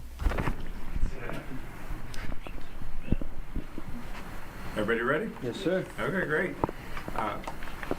I'm really proud of North Carolina's innovative medical debt relief program. Dr. Sangvi, Secretary of DHHS, is overseeing this. It's a partnership between the state and our 99 medical hospitals. They have relieved the debt of 2.5 million North Carolinians, totaling $6.5 billion. This is truly an immense relief for these families because it's an anvil. They're having to carry this weight on their back, and it causes financial challenges. Hard to get credit, hard to get a house, a car. It could stop you from getting a job. But it also has a real emotional and physical consequence as well. When people have this debt, they feel shame, they feel guilt. It keeps them from getting necessary treatments. And so to relieve $6.5 billion of medical debt for 2.5 million North Carolinians, this is something for us to be proud of. You want to start us off? Okay, yeah. Just for starters, could you speak a little bit to the policy itself? You're working with 99 hospitals, and I know you kind of touched on it. How does that come to fruition, and kind of what was their involvement with it? Yeah, it was an actual outgrowth of North Carolina expanding Medicaid. When we did that, there were some negotiations about, and it's very technical, it's called a HASP payment, and I'm going to say it, and I'm going to say it wrong, and then Dev's going to correct me. But what it enabled us to do is say for hospitals, if you want to be eligible to this program, one thing we ask you to do is to relieve the debt of people and come up with a charity care policy that makes sense going forward. That's exactly right. The idea is that if you meet the income eligibility, then your debt would be relieved. If you're in the Medicaid program, it went back as far as 10 years. For others who were not in Medicaid, it depended on where you ranked with respect to your eligibility based on income, or if the amount of debt that you had was in excess of 5% of what you earned, you also qualified, and that look-back period was about 2 years. So this is a fairly significant amount of look-back period to erase that debt. And what do you think it means for North Carolina to be kind of one of the first states to make this program happen? There's so much innovation in this state, and this is an area where the government and our hospitals came together and solved a problem that's real. This debt is a real burden on North Carolinians. And 2.5 million, that's just about 20-25% of the state now have had that debt relieved, which means that they can not worry about having to go to the doctor if they need to, adding to the debt. The hospitals have changed their charity care policies. If somebody is sick, they should talk to the doctor about what kind of financial assistance is available, because they may qualify for a program that they don't know that they can meet. Just really proud, Governor Cooper, Secretary Kinsley, our predecessors, for initiating this program, and grateful to Dr. Sangvi for continuing it with great urgency. Governor Stein, you were able to hear two testimonies from two ladies that were present at the meeting today. What did it mean to hear firsthand what it means to see someone's debt relief and them be able to tell you about it? Yeah, one of the women, she's been carrying this debt for about 17 years, she said. It started with a cesarean section. She didn't ask for that. Then she had a gallbladder problem. She didn't ask for that. But she had thousands and thousands and thousands of dollars of debt. And meanwhile, the child who was born is getting ready to go to college, and she wants to pay for that college. So to have the medical debt relieved enables her to have financial assistance to her daughter as she starts her future. And that's what we want, is we want people to thrive and not to be burdened by the debt. Yeah, most definitely. I mean, I think you hear how real it really is, and I think it's important to also note that these are individuals who are trying to pay their debt down. These are not individuals who are saying, I want to find a way to avoid it. So to go back to one of the stories, to be paying a single debt off for 17 years, it just shows the enormity of what's weighing people down. I love the anvil analogy. When you're carrying that anvil, you can't spend that money on other things. It slows you down in your own economic recovery. So there is a magnifying effect that this is going to have on the people for whom debt is relieved. There was a woman that Deb and I met with before, not here today, and she was carrying this debt, and she had to keep her children out of winter activities. They couldn't do whatever it was, whether it was dance or basketball, because she didn't have the cash. When she got this letter, she was able to say to her kids, you know what, you can do ballet, you can do basketball. We want families to be able to do what their passions are, what their dreams are, and this debt holds people back. After hearing these testimonies, how do you make sure that this program can continue down the line? We're going to do everything in our power to do just that. There are a lot of challenges we are going to be faced going forward. Understand that the federal government is cutting Medicaid by $1 trillion over the next decade. This is going to be devastating.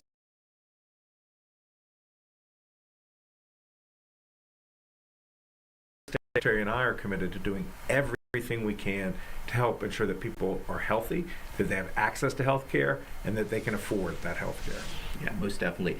The important thing here is it's not just... We will continue to monitor Governor Stein's remarks out of Greenville after a break. We're watching Live Impact News on WCNC Plus.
At 2:09, you're watching Live Impact News on WCNC Plus. The governor just answered a question about Border Patrol in the Tar Heel State.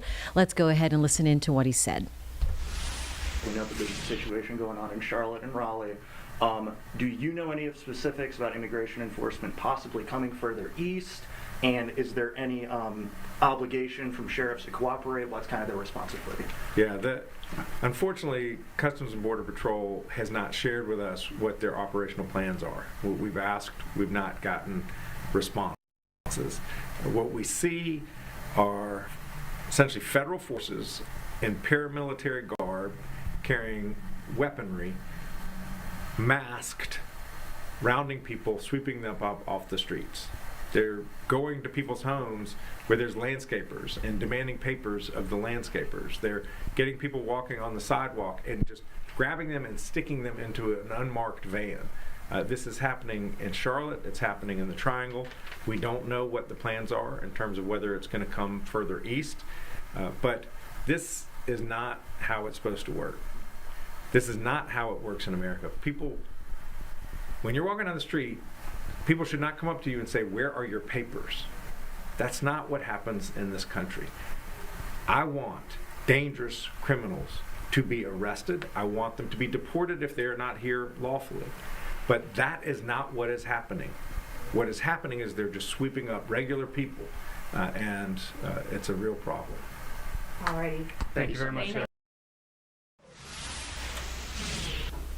Let's go to Charlotte Douglas right now. Happening live is a press conference on safety and traveling as we approach the very busy Thanksgiving holiday season. 158 to be precise. And one more for you. Sure. Is Charlotte going to become a 787 pilot base? I'll get back to you on that.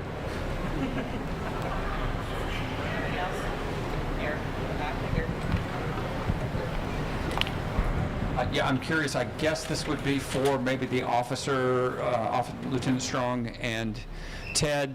I think it was last Thanksgiving that we had a lot of traffic in front of the airport, and you mentioned there are going to be some extra officers. Anything else that you've done or that just gives you confidence that this will be a smoother process getting people onto the property this year? So as I mentioned, we are going to be rotating officers out in case we do see traffic backups to help deal with that flow. We're also working with City Department of Transportation to try to see if we can get our officers trained on the ability to use the traffic control devices so that they can control the traffic signals themselves. So if they see backups in one direction, they can kind of have an easier way to let it run and try to ease that a little faster. I would also just add that in addition to everything that the lieutenant just said, that I think with construction being fully complete, both in terms of the curb in front of the building as well as everything inside the building, I think it will just make everything flow that much smoother, which I believe will take pressure off of both the land side and the passenger flow through the terminal, will greatly improve and relieve any of those pressures that we've experienced last year or the year before.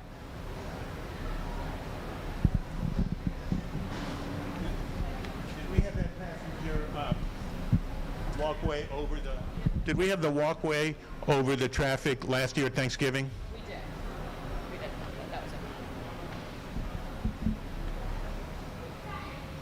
And I think what you'll notice this year, no construction walls, everything, all of the additional indicators of construction, all of that's been removed. So it really opens up the space and gives us full availability of every stuff. And of course, now we have all 3 checkpoints operational, all lanes operational, all lanes staffed. We didn't have that last Thanksgiving. Nope. No.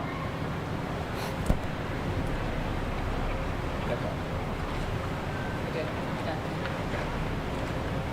All right. I believe that is it. Y'all are welcome to stay, get your B-roll, whatever you need, but thank you so much. We have the press release going out at 2:30, so you have information there and you know how to reach out to us if you need confirmation on anything. Thank you.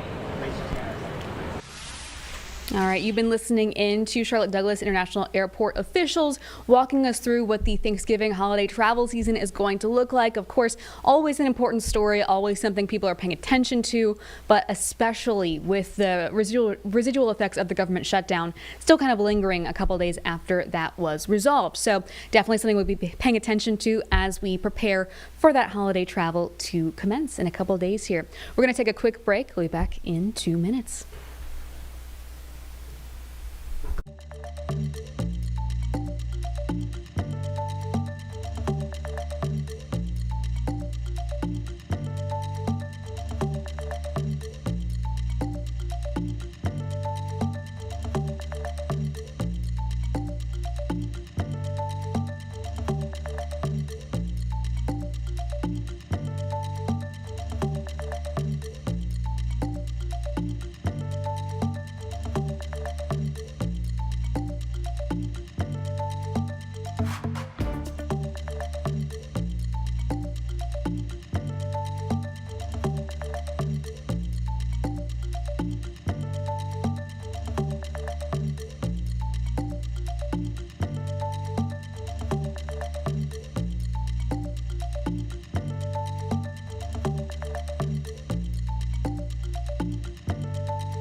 All right, welcome back to Live Impact News, 2:17 on your clock here. I'm Julie Kay, and we're going to get out to something that's happening live out of Camp Lejeune. This is First Lady Melania Trump. They're with military families. They're out of school right now, and I believe Usha Vance, Second Lady of the United States, Vice President J.D. Vance's wife, is also there. This marking their first trip together, the two of them. So definitely an interesting moment for the families here, especially this happening in North Carolina, around Jacksonville at Camp Lejeune. So you can see Melania Trump here, speaking with students as they're doing some art projects here, getting a chance to really have those one-on-one conversations. But this is also, of course, not just about the kids, but also the service members, highlighting the work that they've done, the work that they continue to do, marking service of all those members. And I believe they put together at some point care packages to send overseas. So definitely an exciting day. It will be interesting to see if they decide to speak formally or answer questions from interviewers. We will get a chance to check back later on if that does happen. We do, though, want to take you back closer to home here in Charlotte. A few minutes ago, we were seeing the end of that Charlotte Douglas International Airport press conference about holiday travel, and we missed the first section, so we just want to head back to that so you get the full scope of what you can expect this holiday season. Good afternoon, and thank you for joining us today as we gear up for what will be a busy Thanksgiving travel season. My name is Ted Kaplan, S-T-E-D-K-A-P-L-A-N, and I'm the Charlotte Douglas International Airport's Chief Business and Innovation Officer. CLT is prepared to welcome nearly 2 million passengers between November 20th and December 1st, many of whom will be experiencing our newly expanded and renovated terminal lobby for the first time. This constitutes an approximate 10% reduction from last year's record-breaking travel numbers. Nearly 9,000 aircraft will depart during this period. This will be the first major holiday post-construction with all 3 security checkpoints operating at full capacity. We anticipate 430 passengers traveling through our checkpoints during the November 20th, December 1st period, which is roughly equivalent to last year this same time. The busiest travel days of this period will be November 29th through December 1st. The Saturday, Sunday, and Monday following Thanksgiving, each with more than 84,000 passengers traveling through the airport. The busiest of these days will be Sunday, November 30th, with approximately 181,000 total travelers. The recent federal shutdown certainly presented a considerable challenge across the national aviation system and at this airport, but we do not anticipate significant impacts at CLT during this holiday week as a result of any lingering fallout from the shutdown. Our focus this season is on giving every traveler a safe and smooth trip. We're working closely with our federal and airline partners to keep operations running smoothly and efficiently. We want to sincerely thank and express our appreciation for our partners at the TSA, the FAA, and the airlines for their continued dedication and professionalism, especially over the last month and a half. They're working hard behind the scenes every day so that travelers can depend on a safe and reliable journey. A few travel tips for passengers as they come to Charlotte this season. We understand that some travelers may feel nervous after the shutdown, and our message is simple. Plan ahead and allow extra time. Check your flight status directly with the airline. Use the CLT Airport app for parking, maps, and checkpoint wait times. Parking will be in very high demand this season, as it is every Thanksgiving season. Book in advance at parkclt.com or through the app to guarantee a spot. TSA lines may be slow at times. Please show patience and kindness to frontline staff as you travel through the checkpoints.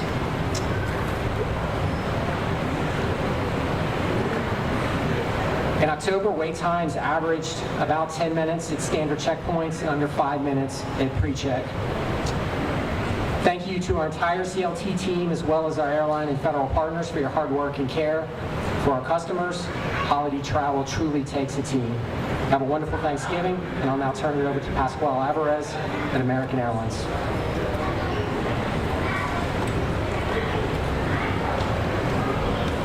Thank you, Ted.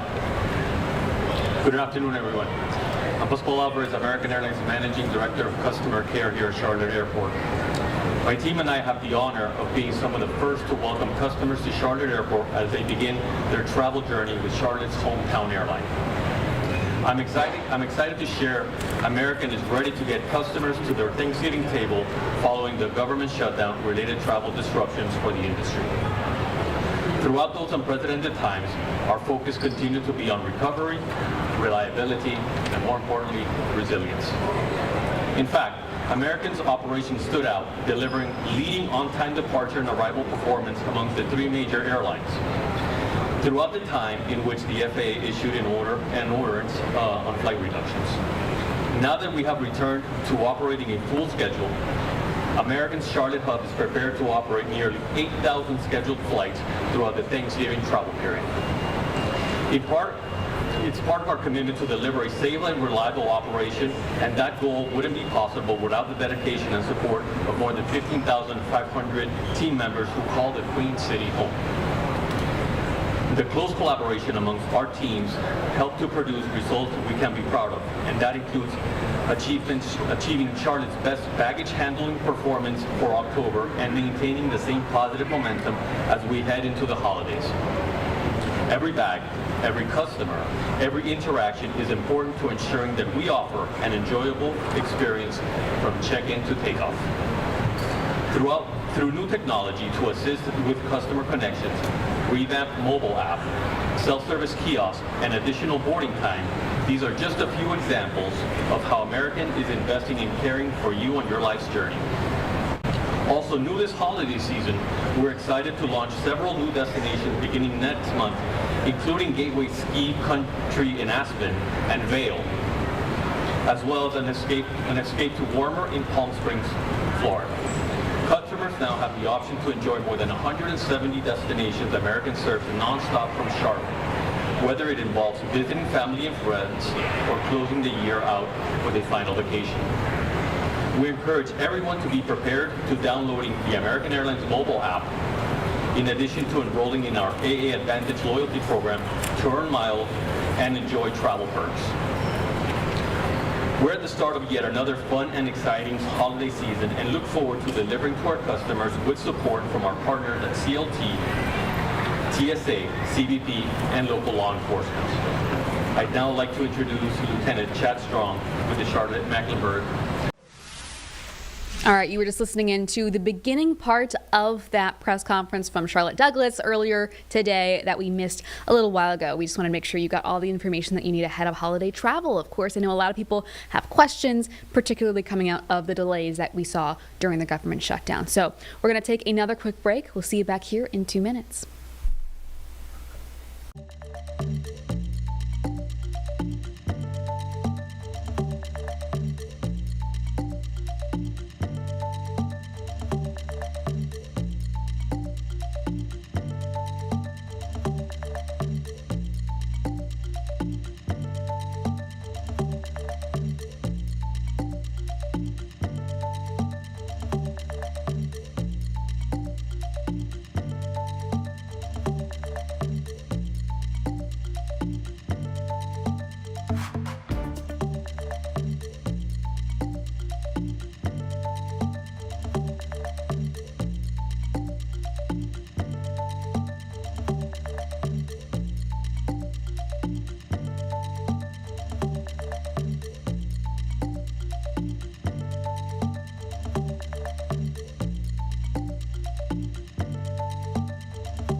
Police Department.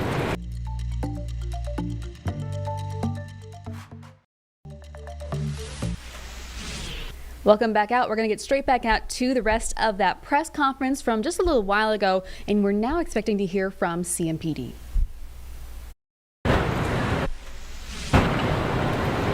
Good afternoon. My name is Lieutenant Chad Strong with Charlotte Mecklenburg Police Department's Airport Division. As everybody has already said, we're anticipating a higher than normal travel volume on the days preceding and after the travel holidays. So what we're asking is that everyone try to plan ahead, arrive a few hours early, and try not to be rushed. Understand that we as a division, we are deploying additional officers, so we will have officers as needed out in front of Josh Birmingham Parkway and on Wilkinson Boulevard. If traffic does tend to back up, just please be patient, follow the traffic signals, try not to enter the intersection and block down the intersection if you are coming in and you see traffic start to back up on Josh Birmingham. Inside the terminal, we're asking that everybody please check, double check, triple check your baggage and your personal items and your person for any TSA prohibited items, particularly firearms. Please remember that firearms are prohibited in the airport along with magazines, along with ammunition. We don't want anybody's travel to be delayed because you inadvertently forgot that you left a firearm in your bag. So what we're just asking is be responsible gun owners, know where your firearms are, and make sure you don't bring them to the airport. And just like everyone else said, we ask that everybody be patient. We will have additional officers in the concourses, so should you need anything, we will be available. Just reach officers for anything you might need, but just have patience. Please understand and just be kind to all our CLT partners and everybody you encounter. Thank you. All right, so that concludes our formal remarks. We're going to take some questions. Do we have the stand? All right, and then I'll ask Ted and Pasquale and Lieutenant Strong to come up here and we'll take questions. Say it in here, Ted. First of all, I'd like to ask Ted and Pasquale, did you say there'd be a decline in passenger traffic through Charlotte at Thanksgiving? Did I hear you say that? Yes, sir. We are seeing a marginal decline in traffic year over year. Year over year. I thought you said 10%, but 10% year over year. Yeah. Correct. It's not marginal. I would characterize it as marginal. And I'd like to ask Pasquale, is that being seen in American stats, and if so, why? Can you repeat the question? Is there a 10% decline in your traffic here at Thanksgiving? And if so, why is there such a large decline? We're not seeing that fully materializing 10%, and we're actually very optimistic of what our future bookings will look like, particularly for the Christmas timeframe. We're still operating 8,000 flights a day throughout this time, so we're optimistic that our volumes will continue to rebound. But it is down 10%? Not nearly 10%, but very close. In Charlotte or everywhere, or system-wide? Just Charlotte Airport.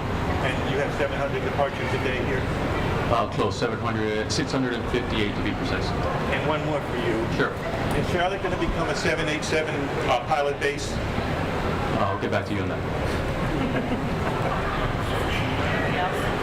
Here, back here. Yeah, I'm curious. I guess this would be for maybe the officer, Lieutenant Strong and Ted. I think it was last Thanksgiving that we had a lot of traffic in front of the airport, and you mentioned there are going to be some extra officers. Anything else that you've done or that just gives you confidence that this will be a smoother process in getting people onto the property this year? So as I mentioned, we are going to be rotating officers out in case we do see traffic backups to help deal with that flow. We're also working with City Department of Transportation to try to see if we can get our officers trained on the ability to use the traffic control devices so that they can control the traffic signals themselves. So if they see backups in one direction, they can kind of have an easier way to let it run and try to ease that a little faster. All right, it is just past 2:31 here, so we're going to take another break and get to some more of your local headlines coming up in just a few.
Welcome back to Live Impact News. Julie Kay here. You're taking a live look over uptown Charlotte. Of course, a lot's going on the last couple of days. We have multiple crews out there, not just in uptown, but really across the viewing area here, covering Border Patrol being in Charlotte. So far, more than 200 arrests in just the last 4 or so days since they've been here, and are potentially expanding to other parts of not just this state, but into South Carolina. Our Vanessa Rufus got a chance to interview Ralph Norman last night about what this could mean for South Carolina, what he knows about this operation, and what could come next.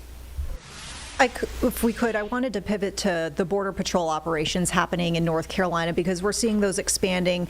And we know that you joined us previously here on Live Impact to talk about your take on the matter, although we know you're from South Carolina, but South Carolina obviously very close with North Carolina geographically. What is your take on what we're seeing as far as these operations? The fact that they've not only started in Charlotte, but seemingly have moved to the Raleigh area.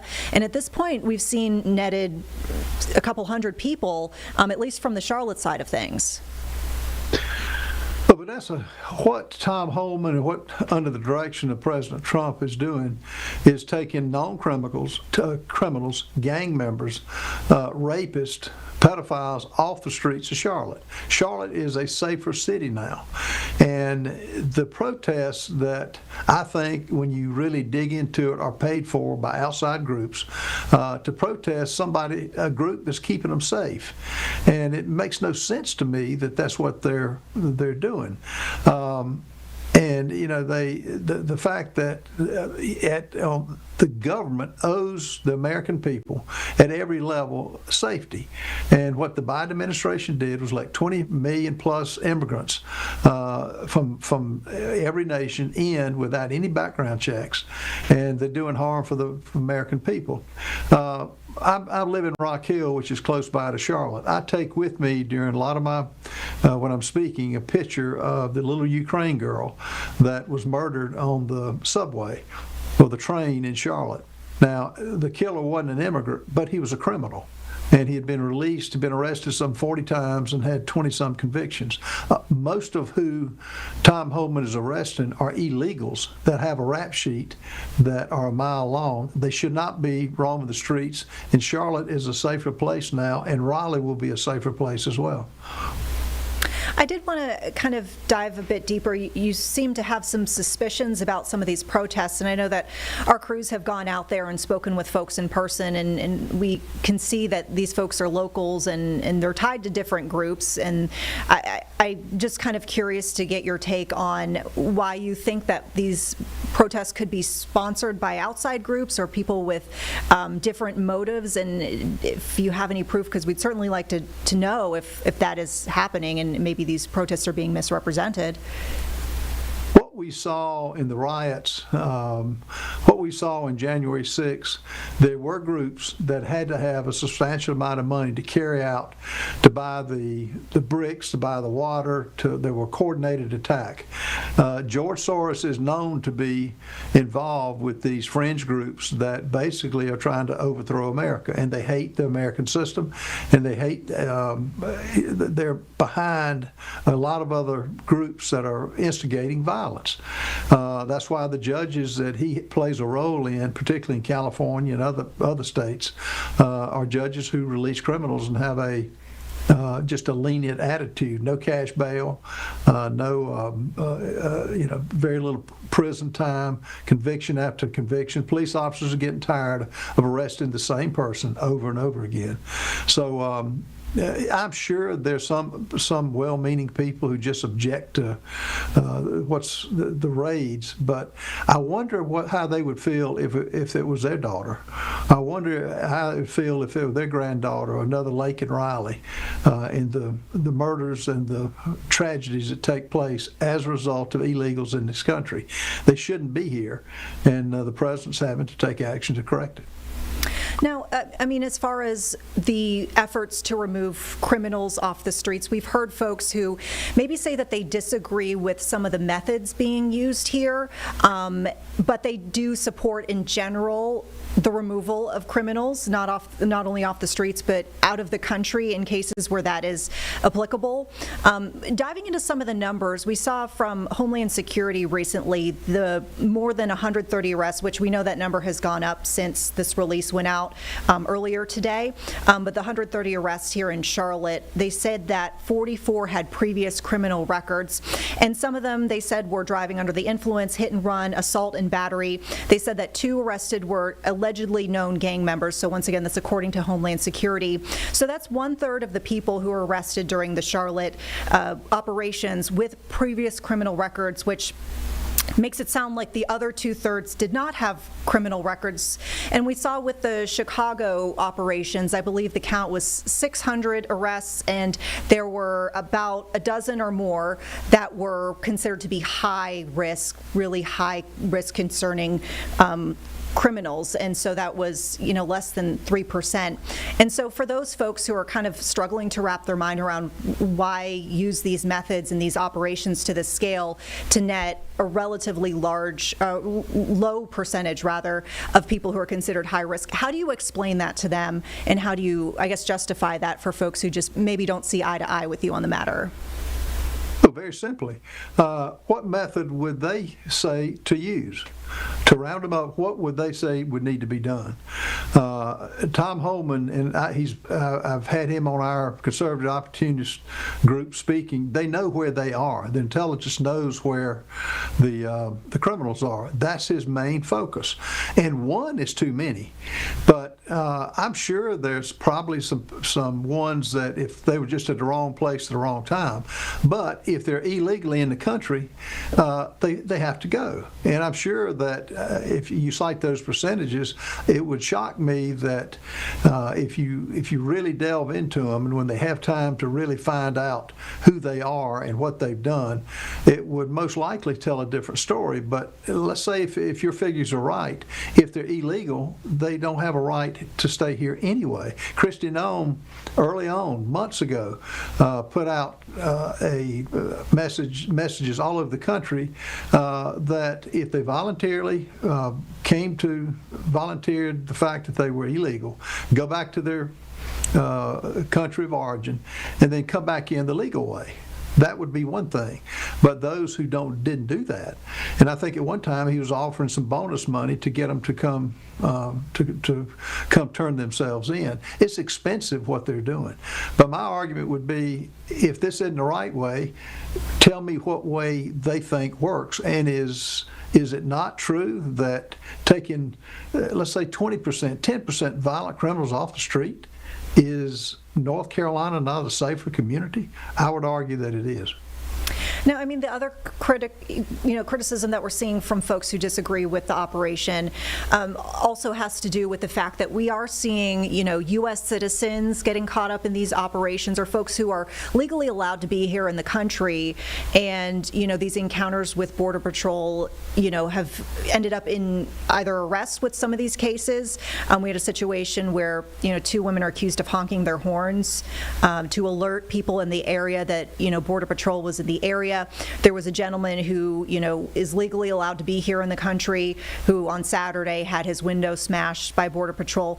And so folks are seeing that, and some folks who are disagreeing with that say, is all of this worth this type of collateral damage, if you will? And I'm just kind of curious to hear what you have to say, in response to that. Well, again, at what price does the safety come? What's the alternative? Just leave them? Now, if you were here legally and were taken in, I'm sure you would have your day in court. But if you're here illegally, you did turn yourself in voluntarily, then regardless of what the media says, you pay a price for that, and it's going back to your country of origin. And I would guess to think that if they were caught up in some of these huge raids, that they're going to find some criminal activity. Would there be some casualties that unintended? I'm sure there will be. But the bottom line is Charlotte safer with them off the streets? I would argue they are. And I would argue that the families that have suffered violence, whether it's through the drunk driving that killed someone, or the murders, the rapes, that's they would tell a much different story than a lot of the press is portraying. The understanding that we have is after North Carolina operations, and probably maybe to some extent while North Carolina operations are still kind of winding down, Border Patrol is set to go to New Orleans next.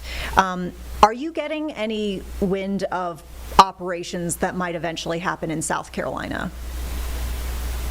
Yes. What can you tell us about those? I'm not going to tell you anything. I mean, ICE knows where they are. I'm not going to tell you where I think they're going. I wouldn't do that to them. Look, these people are putting their lives on the line to go into communities, and I don't know when it'll be, but I'm sure that's true all over the country. But to blow your horn like you said the lady was doing, alerting people to go inside and hide, I would never do that. Never would I betray them, because I think they're doing the right thing. And I would again, my question to anybody that objects to it, what do you say? What program should be in place, or what action should be taken to get the people off the streets? And they could be the next victim of these violent crimes and violent activity. Would you be able to pose to us communities that you think Border Patrol needs to come to in South Carolina? No, the ones to go to your sheriffs, go to the crime statistics, go to your different communities. If you want to put a reporter out and find out where crimes are happening, let's see what the statistics say, and that's where that. Hopefully, if in the areas that have high crime rates, they would welcome the ICE agents, particularly if the illegals, a lot of them are causing it. But they're doing such a service for this country, and to get undermined and maligned like they are, it just isn't fair. Before we wrap things up, is there anything you'd like to leave our viewers with on Live Impact News? I know we covered a few topics here, and you've spent a lot of time with us. We appreciate it. Anything else you'd like to say? No, I would just say that I would report the numbers of people that were taken off the streets with criminal records, and I would tell the good people in North Carolina, let them answer the question. Call your sheriff's departments, call your jail wardens, ask them, are they happy that they don't have to deal with people that should have never been here, and while they were here, they abused the system. South Carolina Congressman Ralph Norman, we really appreciate your time here on Live Impact News. Thank you, Vanessa. Appreciate it. All right, definitely some interesting information there from Congressman Ralph Norman, and we'll see what that looks like in the coming days. We've got some crews down in South Carolina today investigating that situation there, so more information to come. We're going to take another quick break. We'll be back in 2 minutes.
Welcome back to Live Impact News, 2:49 here, and we want to get out to D.C. Of course, lots going on there with the vote on the Epstein files yesterday in the House, the just movement past the government shutdown, a lot of things on their agenda. So we got a chance to hear from Senate Majority Leader John Thune just a little bit earlier, and we're going to play that back for you. I believe this was just in the last 30 minutes or so. A couple things that I said we're paying attention to, of course, government shutdown, residual impacts, when the Senate might have that vote on the Epstein files, and just the status of government funding overall.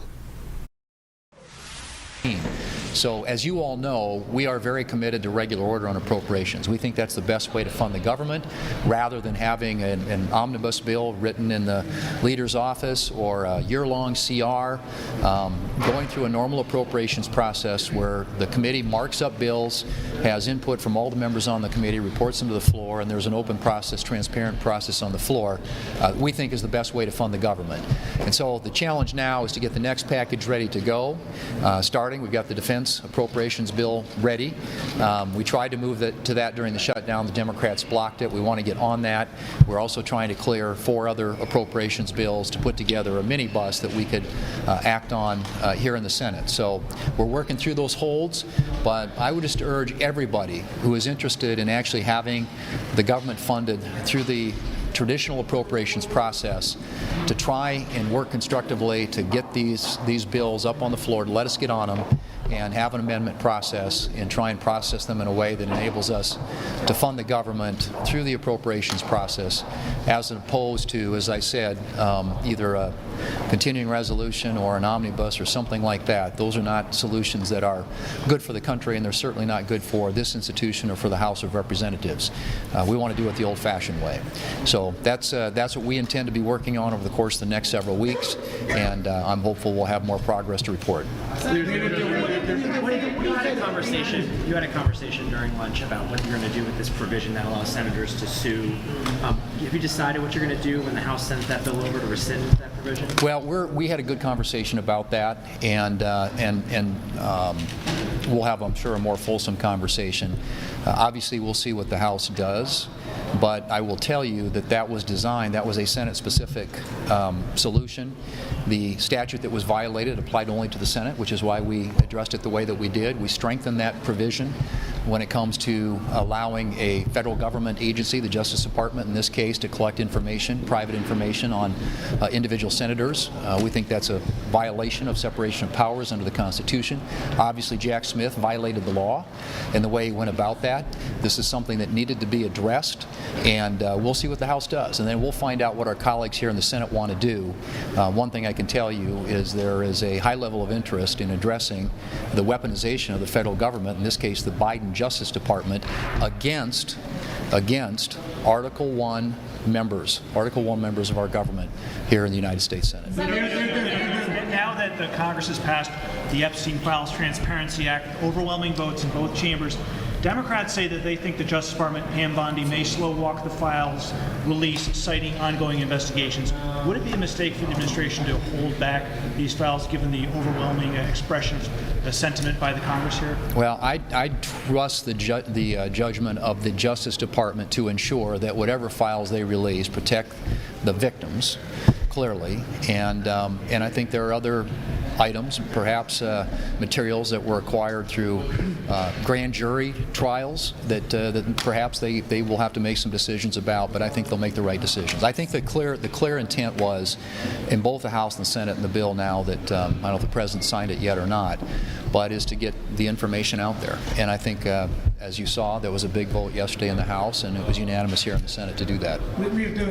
Speaker Johnson said that he was blindsided about that DOJ provision allowing senators to sue. He also said he was angry about it, and then All right, we're taking a break from that clip with Senate Majority Leader John Thune to bring you some local breaking news. This is the active scene on 45, I believe near North Lake Mall. All lanes are closed. You can see multiple crews there. We've got medic on scene, multiple fire trucks, dozens of fire crews I'm seeing there. as this crash is an active scene. So avoid this area if you can. As I said, all lanes are closed, and this appears to be an active investigation given just how many people are there, James. I mean, this is a very, very busy scene. Yeah, our assignment desk just flagged us to this breaking news, Julie, and I know they're reaching out to Medic right now to find out how many injuries there might be or if there would be any transports. As you mentioned, this is in North Charlotte, kind of just between West W.T. Harris Boulevard and I-77 here on the outer loop of I-485. So if you were coming from Huntersville and trying to get to, say, like the Whitewater Center or Gastonia, these are the lanes that would kind of carry you around the center of Charlotte here near mile marker 2021 or so. That's really helpful, just context, I think, for people that are about to get on the road or may live in this area. And it's kind of hard to tell exactly how many cars are involved. Obviously, you see this truck and what looks like a sedan here that are just completely crumpled together, but I know there's some things off camera, and so unsure what led to this crash. I know the video system seems to be down real quick. We're going to work to get that back up. But yeah, if you can avoid that area, definitely do. I want to say it one more time, 45 outer loop in Mecklenburg County at mile marker 21, near I-77. I think we've got that. Yeah, that camera back up. So it seems like the lanes on the other side of the highway are open, but we see at least one emergency vehicle on the shoulder there. So obviously motorists traveling on the inner loop should still use caution and slow down. I'm also going to work, Julie, let me bring you back on camera here for just a moment if you don't mind. Yeah. And actually I can come to our wide shot here because I just want to change camera angles and I just want to show people the impact to traffic once the interstate like this closes and kind of see how far back these backups might be. And it's a little tricky because of where the interstate ramp closures are. You're going to have traffic coming from 77. You're going to have traffic coming from 485. I actually don't currently have a good angle of that, so we'll keep an eye on that. We, I believe this is from Huntersville fire. We are on scene of a very serious crash. I-45 outer prior to Harris Boulevard. We have the outer loop closed while we work. This crash will, in all caps, affect the evening commute. Seek an alternate route. So that is a very clear statement to find somewhere else to go. This is going to be closed down, it seems, for a long time. That fire truck is beginning to move, but I don't think they're anywhere near getting this cleared up. They're just kind of moving around here as that investigation continues. Yeah, certainly an investigation that will be playing out. I believe Huntersville are these trucks right in front of us, Julia, that are black and red, a little bit different color painting than the Charlotte trucks. And what we can also probably advise motorists if they think these lanes are going to be closed for a while is that your best detour is probably West W.T. Harris Boulevard itself. So if you were coming south on Interstate 77 and you were going to be taking that outer loop of I-45, take you into West Charlotte, go down one more exit to West W.T. Harris, get off there at exit 24 and just go right. Head to your west. It's a real short drive past the mall. I used to live up there, and you kind of, the mall itself is kind of encircled by the roads here. And the North Carolina Department of Transportation has moved this camera. We can see another medic ambulance arriving, but also just that standstill traffic that we were talking about. Yeah, I mean, wow, to put that in perspective, to have the camera literally right here where this happened and then see just how far back this is already impacted.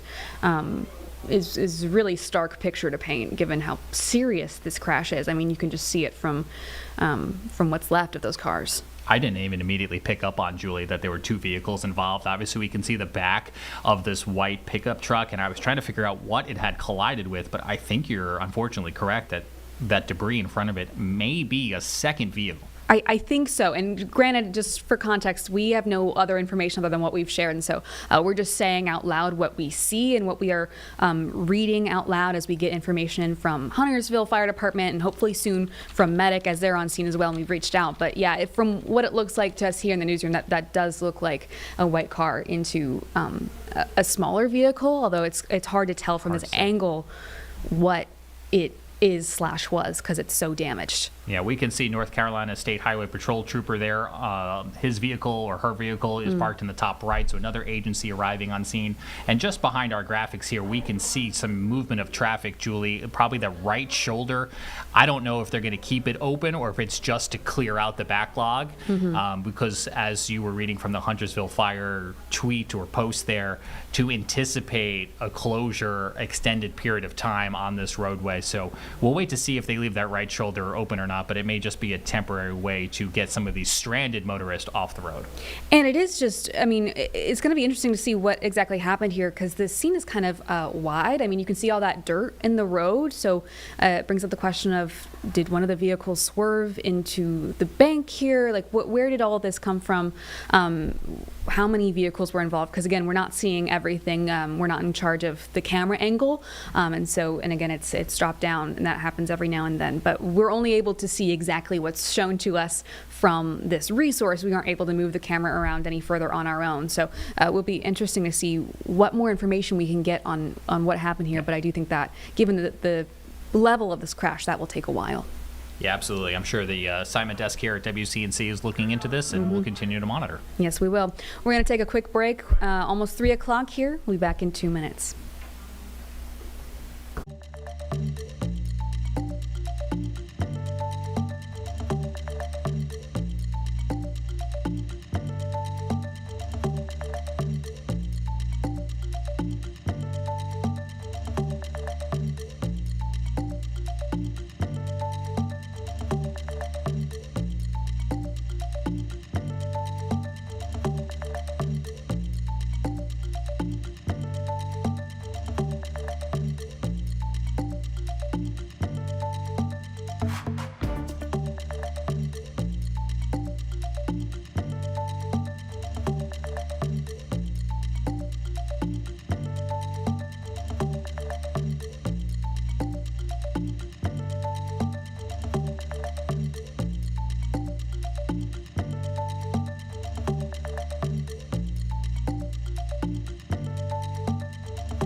All right, good afternoon, everyone. We do have a situation right now on the 485 outer loop.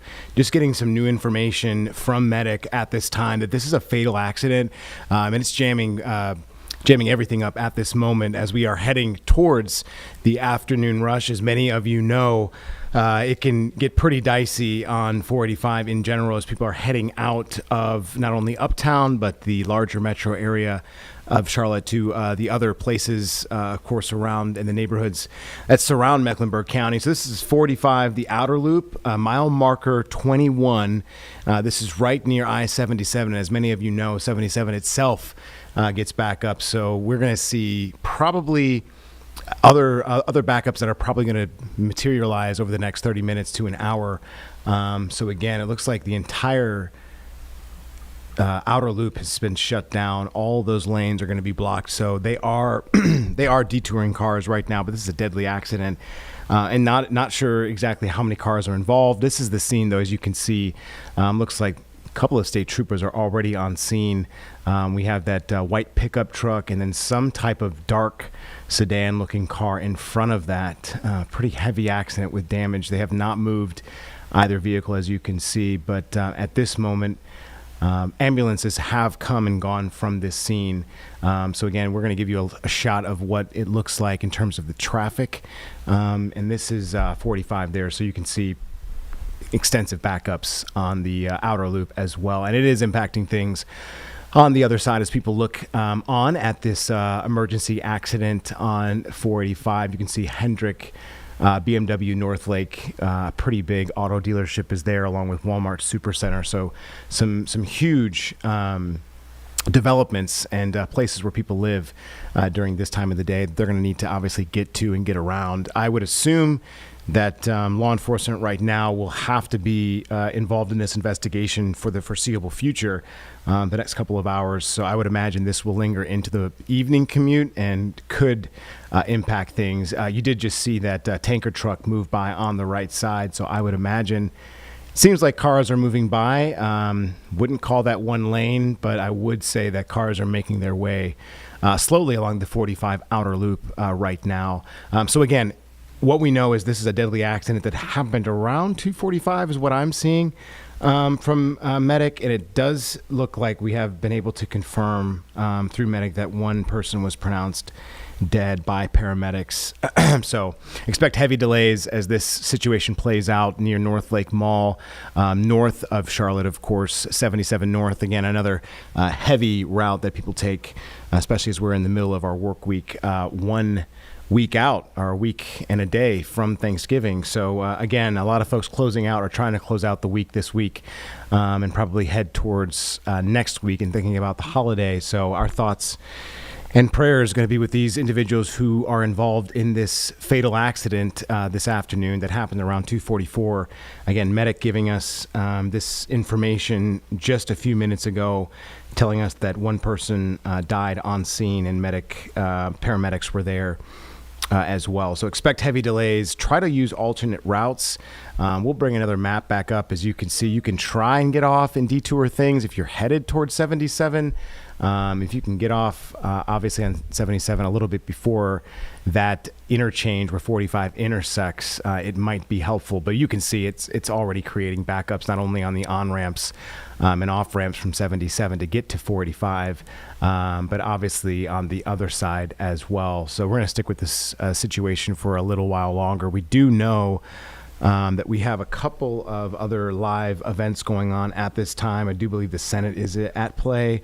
We'll continue to watch that. We do also have the Senate Judiciary Committee hearing on border security, which we know right now Charlotte's Web is ongoing, the operation by CBP here in Charlotte and in Raleigh as well. So more information on that in the next hour. In fact, we do have a 3:30 live interview that we will give to you here on WCNC Plus. We'll keep our eyes on this 45 fatal accident for you. Again, it seems like this is going to be blocked for the foreseeable future. These investigators really centering on this two-car crash. It seems like I haven't seen any other vehicles involved when they kind of widen out this shot. Potentially, obviously, there could be more. But again, one person did die in this accident today. So we're going to go to we've got new details just in right now that I want to get to here. So yes, lanes closed. We've got 4 of 5 lanes that are going to be closed. And as I was saying a little bit earlier, they weren't allowing anybody to pass on that shoulder. That's kind of a merge lane that they're allowing people to go past by on that right side of that fire truck. But they're saying 4 of the 5 lanes are closed. And this is going to end at 4:43, so around 5 p.m. today. So again, that's going to be right when everybody's trying to get home during that 4 to 5 o'clock hour. But they are closed for 2 miles past exit 23C. So if you are heading I-77 north and can detour yourself I-77 before the intersect of 485, that might help you to get past this. Because, again, this is going to be something that's going to have a high impact to traffic until at least 5 p.m. That's the approximate time But this could be longer, a fatal accident. Sometime the investigation goes on for hours as they make sure that they cross their T's and dot their I's and make sure they get all information. As we said, one person did die, so they are going to make sure they can get that information to the folks before they release any identification or any other details that relate to this. So we'll continue to keep an eye on this. And any other new details we'll break in with as well. But for now, we'll send it back to the Senate Judiciary Committee, the hearing on border security. Chicago, violent felons, child traffickers, drug smugglers, and cartel members, all hiding under sanctuary city protection.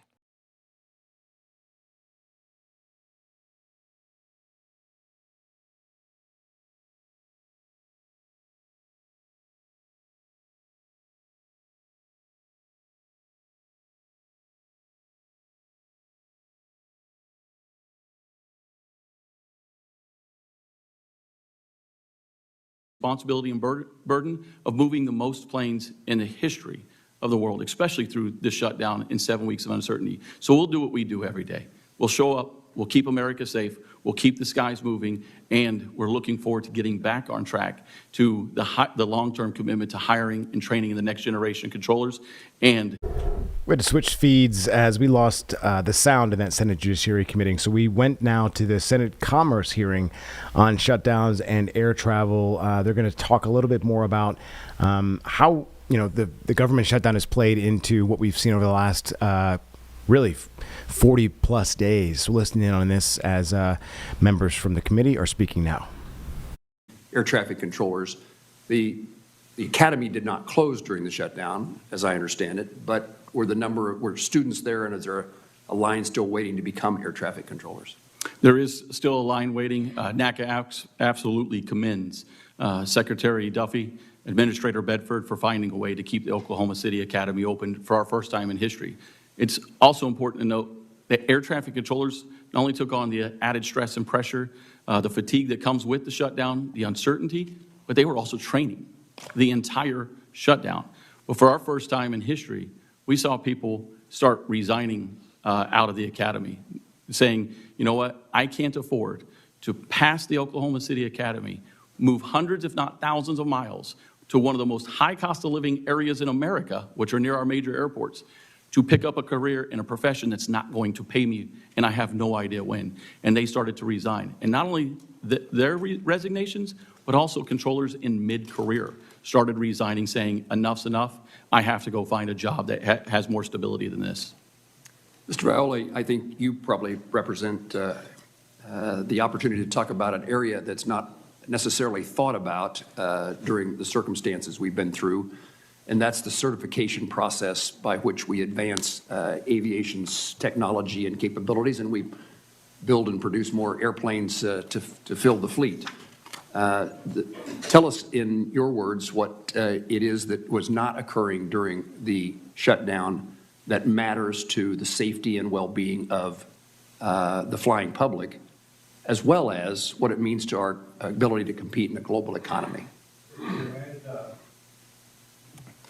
So as new technologies are certified to get onto aircraft, the ability to get those new projects into the FAA to start that process to get them on board the aircraft. So the modernization of aircraft would be one thing. And then the fact that everything just kind of shifts and the rescheduling of the activities with the FAA to do those new projects, the new technology bases to be a leader in the aviation community. Thank you. Senator Duckworth. Thank you, Mr. Chairman.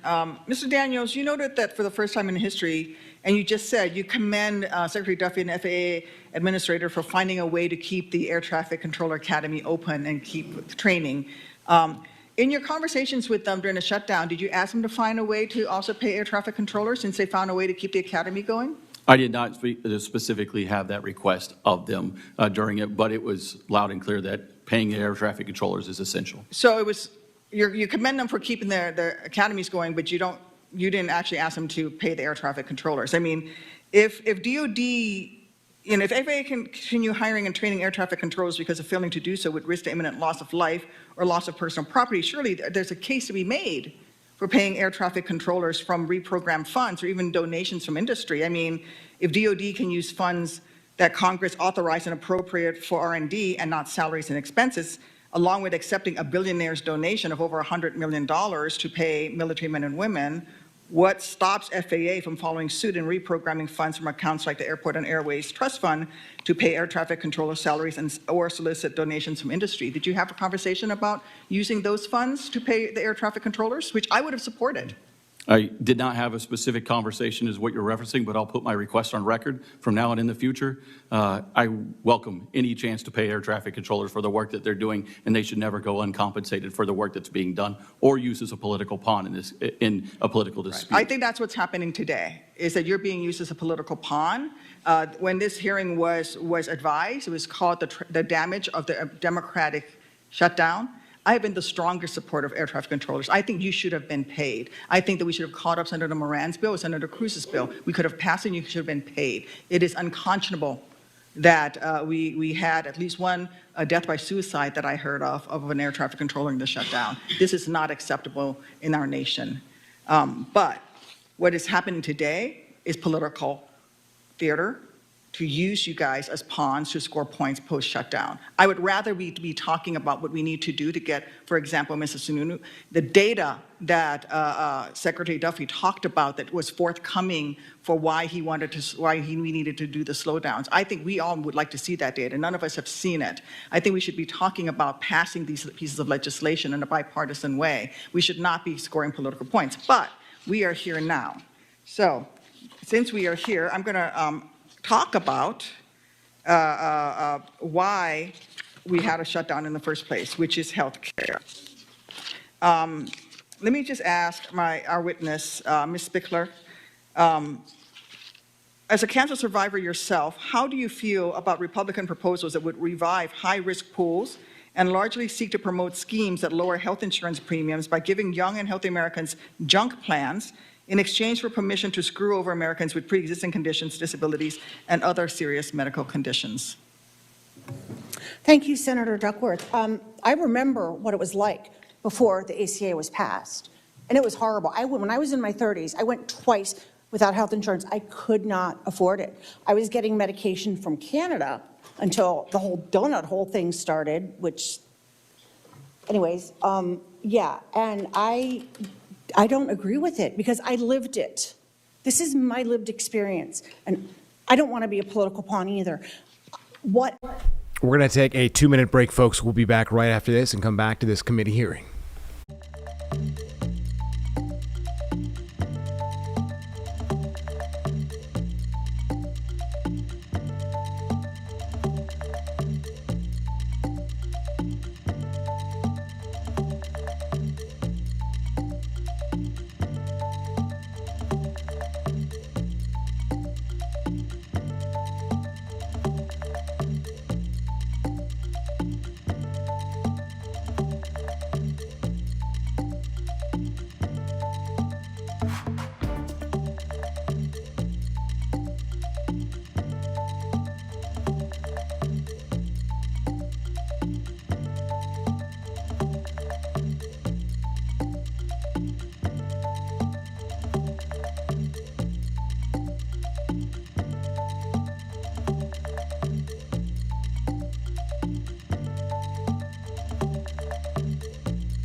All right, folks, we want to update you on this live crash that we have here on 485, a live shot, I should say, a deadly accident where a person was killed here on the outer loop of 485, right as the intersection of 77 North, near North Lake Mall, in fact. So a heavily traveled area with many folks heavily traveling in that area in the next hour or two. So this happened just before 3, around 2:45, and this is expected to go on until at least 5 p.m. We're told 4 of 5 lanes are closed. As you can see, a trickle of cars making their way along kind of the interstate there, which is also a merge lane past the fire truck on the right side. So it looks like a 2-car crash from what we can see in this shot. That has not been confirmed yet to us. So I won't go too much into talking about things that we don't know and don't have confirmed yet. But again, 1 person was killed in this accident. So going to be shut down for at least until 5 o'clock. We do have a live report in the next 10 minutes from Julia Ansley on NBC. She will talk more about the border operations that are ongoing here in Charlotte. Speaking of, though, we want to go to a hearing in Washington, D.C. on border security, where senators are listening in and speaking right now. In the hearing, so Senator Moody and I will have a chance to ask questions we'd like, and I think there's a lot to cover. First of all, Sheriff Boyd, I know you were very active as a leader of Operation Lone Star in Texas. Would you describe what that is? So in the state of Texas, you have Operation Lone Star, which is a state-initiated program that helps to focus state law enforcement to go out and to conduct anti-smuggling operations and to help secure the border in Texas, to provide assistance to our Border Patrol. And that's been going on since about 2021. But then you have the Operation Lone Star Grant, which is a grant from the state of Texas that provides funding to local agencies such as ourselves in order to pay for overtime and equipment needed to go out and combat transnational criminal activity across the state of Texas. And then what we have formed is the Operation Lone Star Task Force, which is now at 61 agencies across the state of Texas. And we come together and we work in unison with our partners at ICE, Border Patrol, Homeland Security, Texas Department of Public Safety, and Texas Parks and Wildlife, and of course the Texas Department of Agriculture under Commissioner Sid Miller. And we go out and we help conduct enforcement operations to help secure Texas against the criminal predations of foreign entities. Well, Sheriff, can you explain for people who are listening why, if these are federal immigration laws that are being violated by people illegally entering the country, why is it necessary for local and state law enforcement to work alongside of Customs and Border Protection, the Border Patrol, and ICE to deal with this problem? Just to give you a little bit of perspective, so during the first Trump administration, the Goliad County Sheriff's Office on average arrested 77 people a year. In 2021, we arrested 252. We thought that was a phenomenal number. How far are you from the border now? About 180 miles. Okay. Halfway between Laredo and Houston. Okay. So from there, by 2024, we arrested 502 people. It climbed every single year. It now is on the path declining since the second Trump administration has come in. But the problem is that we have allowed tens of millions of people to come into this country illegally, and they are all beholden to the cartels, and they are moving around. And there's no way for our federal partners to be able to tackle this monumental problem without the assistance of local and state law enforcement. And as a law enforcement official, it is my duty to stand up and make sure that the citizens of my community and my safer state. And as part of that, I am there to help the federal partners that we have to achieve the goals given to them by the duly elected administration under President Trump.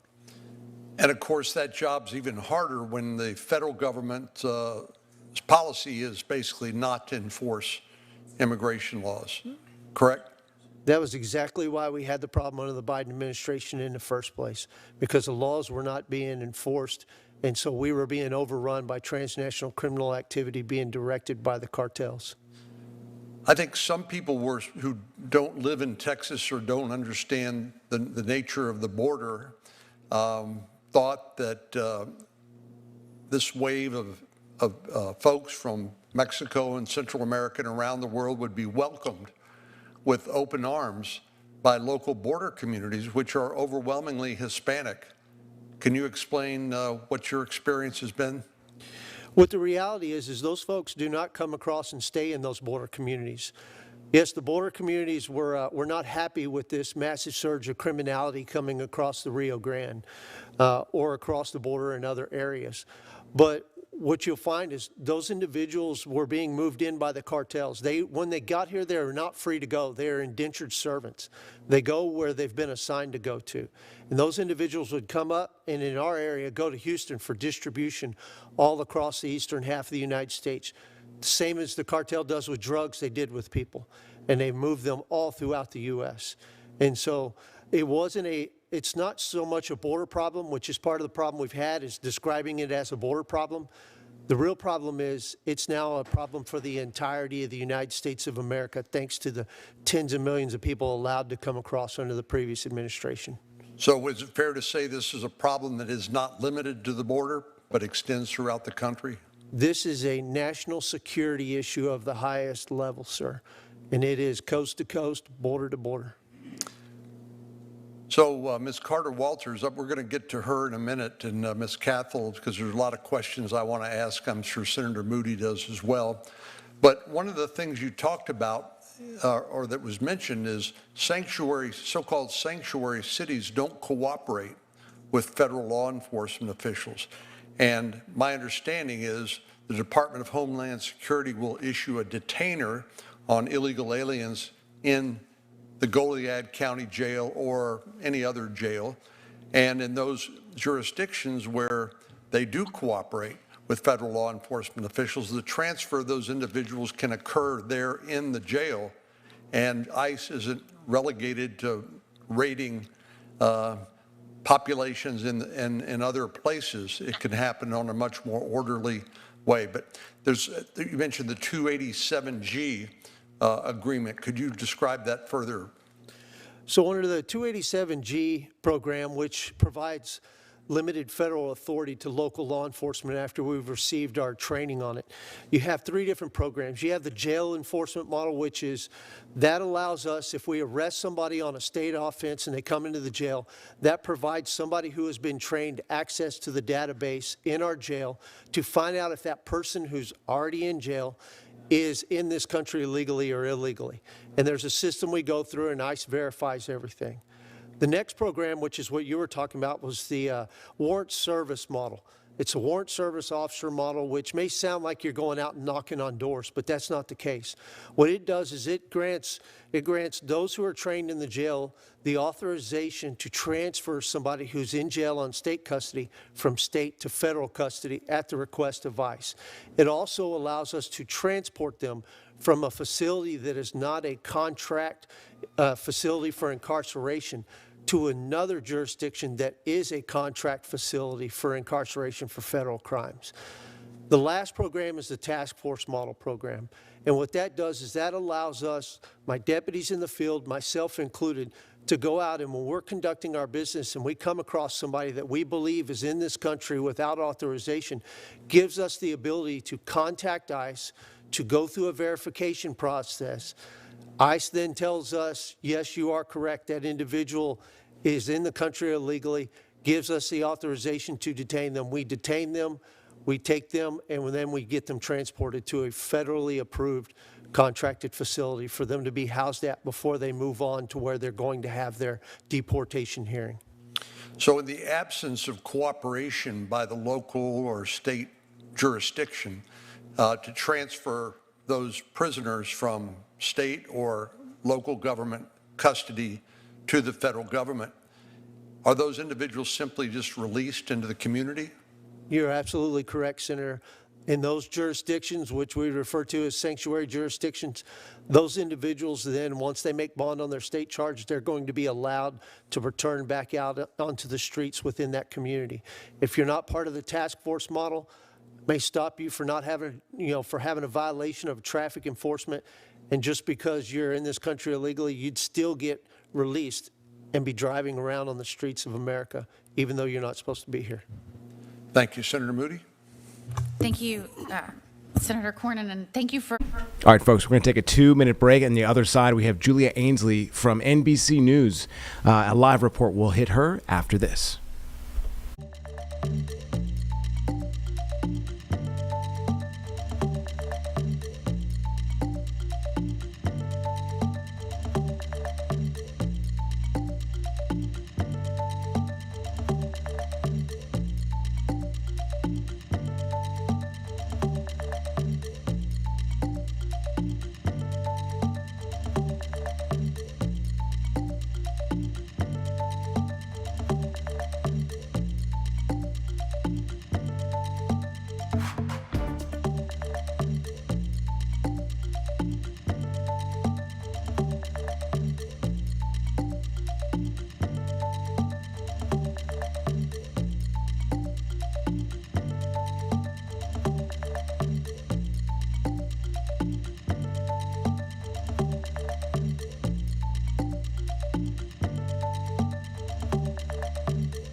And we're back just like that. As we said, we have Julia Ainsley from NBC News, who is here in Charlotte.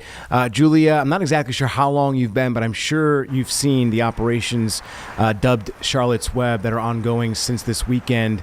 And in fact, I was just coming in, we were commenting here with my producer about how many different restaurants from different ethnic backgrounds are closed today. And just all of the revenue that not only these business owners but employees are losing out on. And it just seems there's a lot of fear spread through Charlotte because of this operation. Have you witnessed some of these operations yourself as well?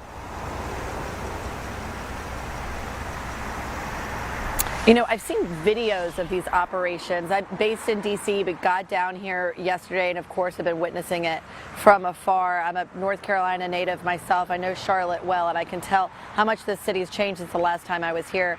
I think what's different about what's happening in Charlotte and these Border Patrol operations versus the other cities that I've covered throughout the year, like L.A. and Chicago and D.C., when there have been immigration crackdowns there, is, yes, the number of businesses that have closed, but also the people who have really gone underground. What we know so far from the Department of Homeland Security is this is a big effort. They have over 250 people here, but it is supposed to be, at least what we know now, more short-lived than some of those other month-long operations or like the more than 5 weeks we saw in Los Angeles over the summer. So it seems to be that a lot of people in Charlotte's Latino community have really gone underground. In fact, I just heard today from a man who is debating whether or not he leaves his house to get life-saving kidney dialysis that he needs 3 times a week because he's worried he might be stopped. I also talked to a woman today who was stopped at the bank by Border Patrol asking for documentation. She's been in this country 25 years. She's a legal permanent resident, but she said based on the stops at places like banks that she's seeing,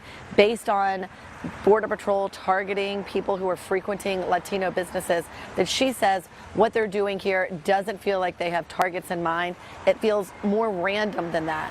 And of course, because of a Supreme Court decision that said that if immigration agents go to places based on them being places they think undocumented immigrants may live or work, that isn't considered profiling, we have seen an increase in Border Patrol and ICE frequenting places where they think that immigrants might be going either to buy or to work.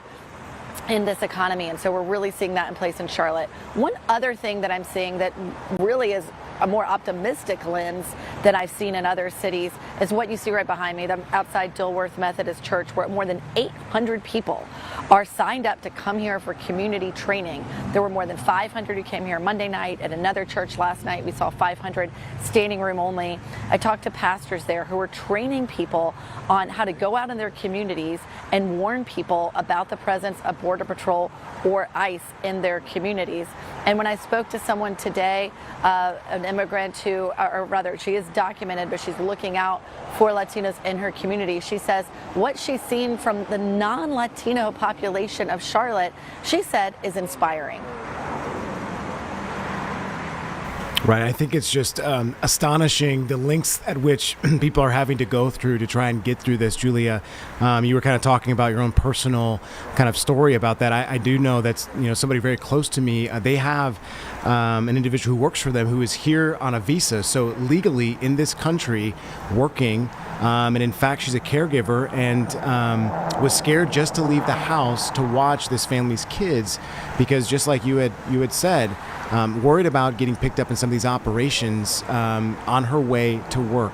So a lot of people are being impacted by this, and we have to talk about the other side because there's a lot of individuals that have reached out to us and that we have reported on as well, giving both sides about the fact that they feel safe in these operations. Some of these folks live in these areas, others do not. Some of these people have witnessed these operations, others have not. So some very interesting sentiments on both sides. So I just wanted to open up the floor on that end and see if you've heard from anybody who supports and sees these operations as a safe type of active step that the federal government is taking.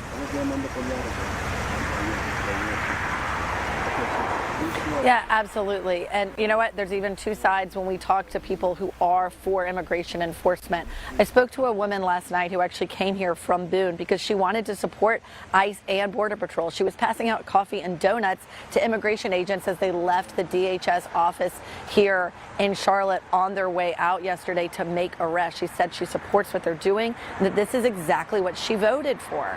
Now, the other side that I get from people who are for immigration enforcement say that they do think that there needs to be consequences for coming into the country illegally. They want people to come to this country legally, but that they've seen that the tactics have been used have gone beyond what they're comfortable with, that this is an expansion of law enforcement power and executive authority on a scale that they weren't used to, that they didn't sign up for, that they didn't vote for. And I think that's what a lot of those videos are showing. And even from people in Washington, there's concern within the Trump administration, some like a Stephen Miller at the White House pushing for hardline policies, immigration crackdowns, and others who are worried that they may, and they saw this in the elections in November where more people turned out to elect Democrats in some states that had elections, that they're worried that they could lose the message among people who do support immigration enforcement if they go too far. Should also say that I was just in D.C. yesterday at a press conference for Secretary Noem, where she said that they picked the city of Charlotte because they had intelligence that there were some people here with serious criminal histories who were undocumented immigrants, and that's who they want to go after. Now, what's unclear is that after they've arrested over 250 people just as of 8 p.m. last night, and they've arrested more since then, it's unclear how many of those are criminals. The first breakdown we got was in the first 48 hours of the operation, 133 people were arrested and 44 of those had serious criminal histories.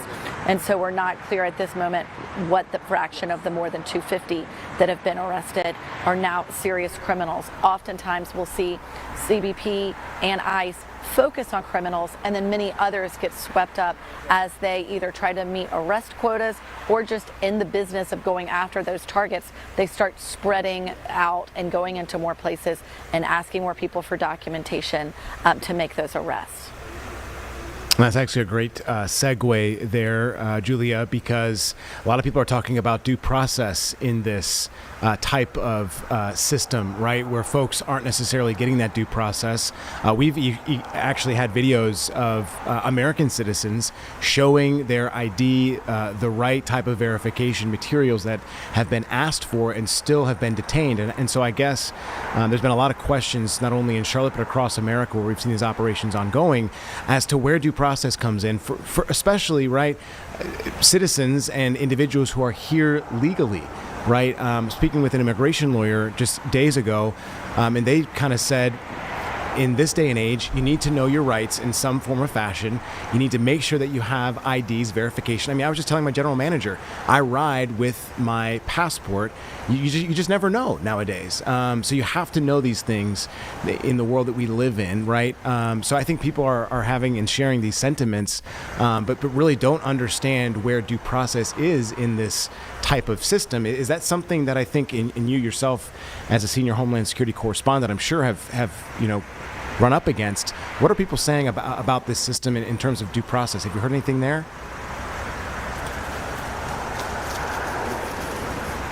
Well, yeah, I mean, in terms of due process, a lot of immigrants are in the process of claiming asylum. You can cross this border illegally and still have the right to claim asylum and go before the immigration judge to make your case. And so there have been a lot of people who are in the process and they get arrested just as they show up for court while they're still waiting with that pending court date. If they walk into a place at the wrong time, they can be arrested even if they have a pending asylum claim. But what you're also talking about is whether or not we are now living in a world where people have to carry documentation on them at all times, especially when, as you pointed out, in some cases, people may be able to show they're American citizens and they get arrested anyway. Sometimes that's because ICE or Border Patrol can say they're interfering with operations. Sometimes, as we saw in the very early hours of operations here in Charlotte, someone may be detained, and then there was a case 10 minutes later where a man was able to show his documentation in a car and he was later released. But I actually had the opportunity in August to ask the acting ICE director, Todd Lyons, whether or not Americans now need to carry passports, just as you're mentioning, their papers with them as they walk around. For a lot of people, that can feel very different from the democracy, from the world they're used to living in when they have to prove their citizenship in their everyday. And he said that that wasn't the case, that ICE officers were trained to make stops based on reasonable suspicion and to make arrests based on probable cause. And that has to be a probable cause that this person is in the country illegally and in violation of immigration law. Since those months, we've seen Border Patrol take on more aggressive tactics. That's something I want to point out, that there's actually been a bit of a rift between ICE and Border Patrol. Right now with Border Patrol in Charlotte, they're not coordinating with ICE. They have their own list of targets separate from ICE. They're not telling ICE necessarily who they're going out with or their day-to-day targets. Not only are they part of the same government and same administration, they're both part of the Department of Homeland Security. But Border Patrol has been invigorated by the Trump White House. There's a lot of belief behind this man, Gregory Bovino. He is the commander at large, a new position, a new title given to him to lead operations in cities like Charlotte, and he previously did it in Chicago just up until last week, where you see more aggressive tactics, you see people being stopped, asked for their documentation, you see entrance onto private property in some cases, and the bar for what probable cause might be, or reasonable suspicion, seems to come down in a lot of these cases. And that's a tactic this White House wants to see more of. They are empowering Bovino to continue these operations, and we expect after Charlotte, they'll continue those same tactics in New Orleans. Yes, he has been a very prominent figure here in Charlotte over the last few days. Julia Ainsley from NBC News reporting. We will be watching and waiting for your report tonight on NBC. Julia, thank you so much for your time. We're going to take a quick 2-minute break, folks, and we'll be back right after this with more news here on Impact News.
Welcome back, everyone, inside WCNC Plus in the Impact Studio. The First Lady is speaking, Melania Trump. We're going to go to this. She's at a military base. We're going to go to it right now.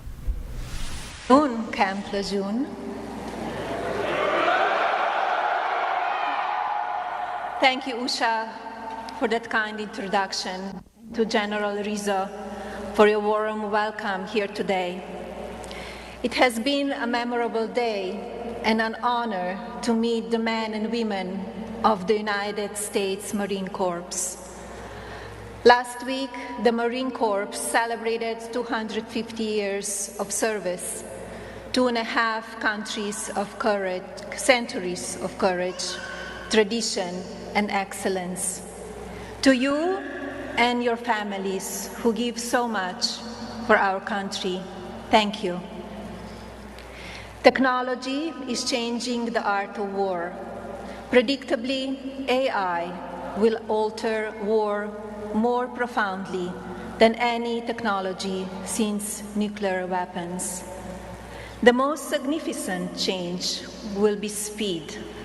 Speed in weaponry, decision-making, detection, attack, and defense. Artificial intelligence will take center stage in the theater of war. It already plays a meaningful role on the battlefield. Of course, it is the Marine who will always play the most critical role in realizing mission success. Before I continue, I would like to take a moment to welcome to the stage two outstanding Marines who are being recognized for their service. Sergeant Blake Donner, the 24th Marine Expeditionary Unit Warrior of the Month, and Corporal Taishimari Cannon, the Marine Medium Tiltrader Shurdon 365 NCO of the quarter.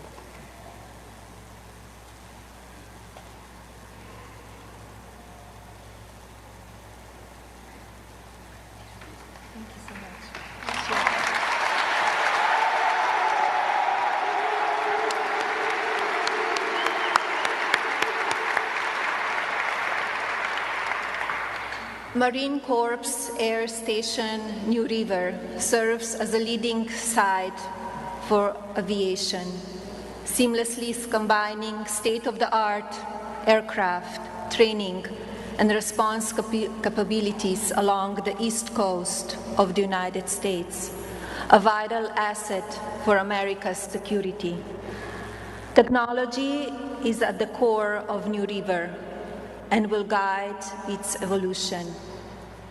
Artificial intelligence is propelling America's military into a new era.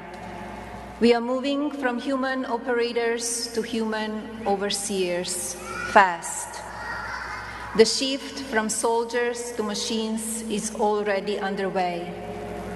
Autonomous helicopters, swarming drones, and recon aircraft are here now. Fighter-less jets and autonomous bombers are on the way.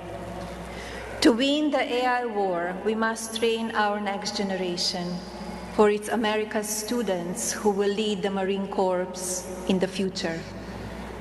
Lejeune High School demonstrated today that it's ready to lead. Its mission: educate, engage, and empower each student to succeed in a dynamic world is more than a slogan. The school's ecosystem of educators, administrators, parents, and students is poised to drive innovation for America. They have fully embraced the Presidential Artificial Intelligence Challenge, showcasing creativity and technical vision for the future of AI. Their dedication to learning and their commitment to our country is inspiring. The Lejeune and the New River community impressed me today. Military families are the quiet strength of our nation. Your love, patience, and courage give our service members the confidence to serve with honor and the comfort of knowing home is always waiting. As Thanksgiving approaches, families across America will come together. But for many of you, someone you love will be serving far from home. Please know that our nation is thinking of you, praying for you, and deeply grateful for your service. To every service member, thank you for standing watch so others can celebrate in peace. And to every military spouse and child, thank you for your strength and love. You serve our country too. This month and every month, America remains grateful for your service, your sacrifice, and your spirit. As we give thanks to this season, let us remember what unites us: our shared love of country, our faith in one another, and our pride in those who serve. Happy Thanksgiving. Thank you.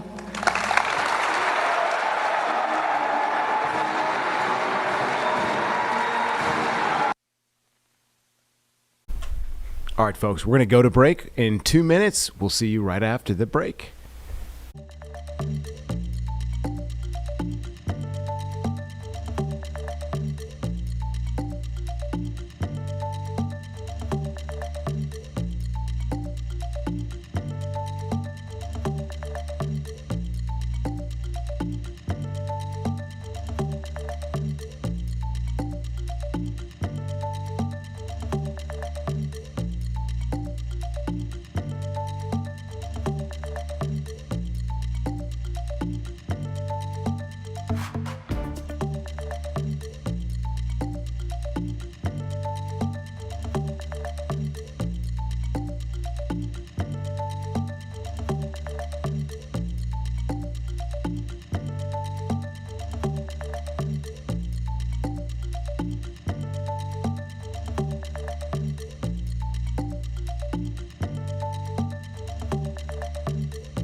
And just like that, we are back. The Senate Judiciary Subcommittee hearing on border security is ongoing. In fact, Senator Cornyn is speaking right now with a member of the committee who is testifying. We'll go to this live. But we will certainly look into it.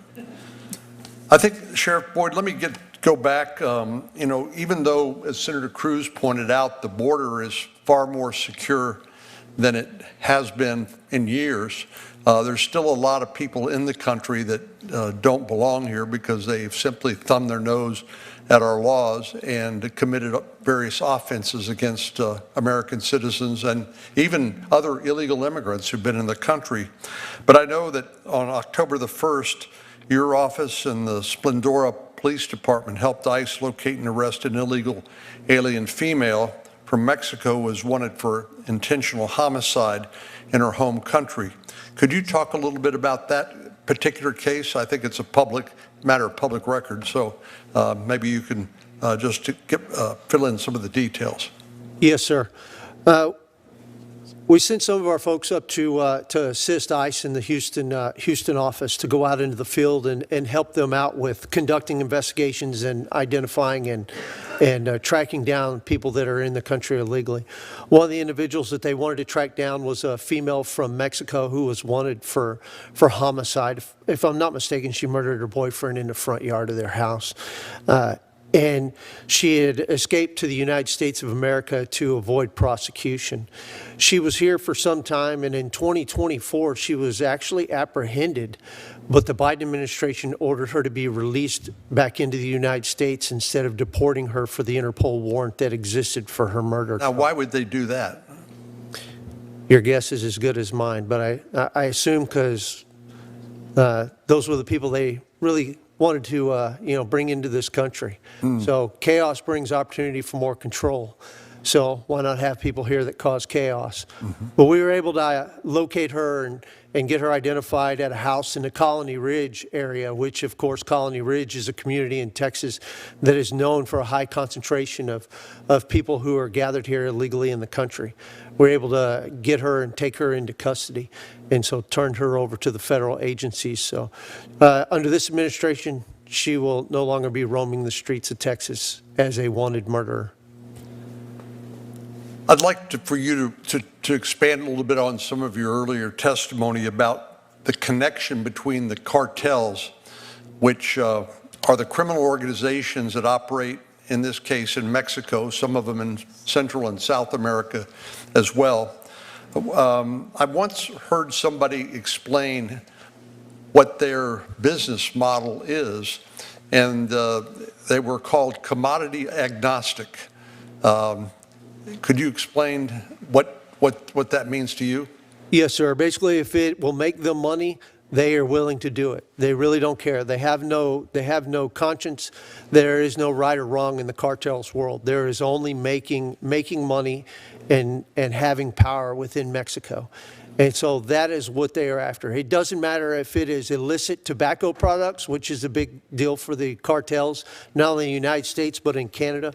But if it's stolen vehicles, which in the state of Texas, under the Biden administration, we went from about 60,000 stolen vehicles a year to over 100,000 vehicles stolen a year in an effort to support the smuggling operations of the cartels. Doesn't matter if it's drugs, if it's people. Whatever is going to make them money is what they're going to do. Illegal gambling, many of the 8-liners that we have, the gambling rooms that we have across the United States have connectivity to the cartels as part of their money laundering organizations. And of course, that includes, and you've covered this, but just to emphasize, it also includes smuggling things like fentanyl, which has killed hundreds of thousands of Americans over the years, that primarily comes from Mexico, and making money with the drugs, but also human trafficking. Every individual that they smuggle across the border, they get paid, right? That is absolutely correct. They get paid an upfront fee, but they also get paid additional fees while they're here in the United States. And as I've articulated before, we found that it takes about 8 to 13 years for people to pay off that debt once they're here. One of the things that Senator Moody touched on was about our enemies laughing at us. But that goes right along with, the cartels have been doing the same thing for quite some time. And you bring up fentanyl. You'll notice that our fentanyl deaths have drastically reduced under the Trump administration. The fentanyl coming in this country is drastically reduced, not just because of the fact that Border Patrol has really tightened up the border across the United States and Mexico, but also the fact that the cartels, our intelligence tells us the cartels have curtailed their fentanyl production because they're afraid that the administration may come into Mexico and come after them as a result of killing so many Americans. And so all the cartel is doing right now is they're buying their time. And if they can get to a point to where Trump is going to be out of office and we're going to have a weak administration, they will immediately fire back up the fentanyl production, and we will see the same tragedy happening over again if we don't fix this problem right now. Now is our opportunity to defund and dismantle the cartels, and if we don't take advantage of it, it's our own fault. So I think sometimes people think that illegal immigration and smuggling of drugs stops at the border, but you mentioned the logistical support that other criminal organizations and gangs, for example, provide. What happens once the drugs are smuggled in the United States through this logistical support that you mentioned? You have to look at it. And is this isolated in any geographic area, or is it nationwide? It's pervasive. It's all the way across our nation. You got to look at the new generation Jalisco cartel is in, I believe, 56 countries. All right, folks, that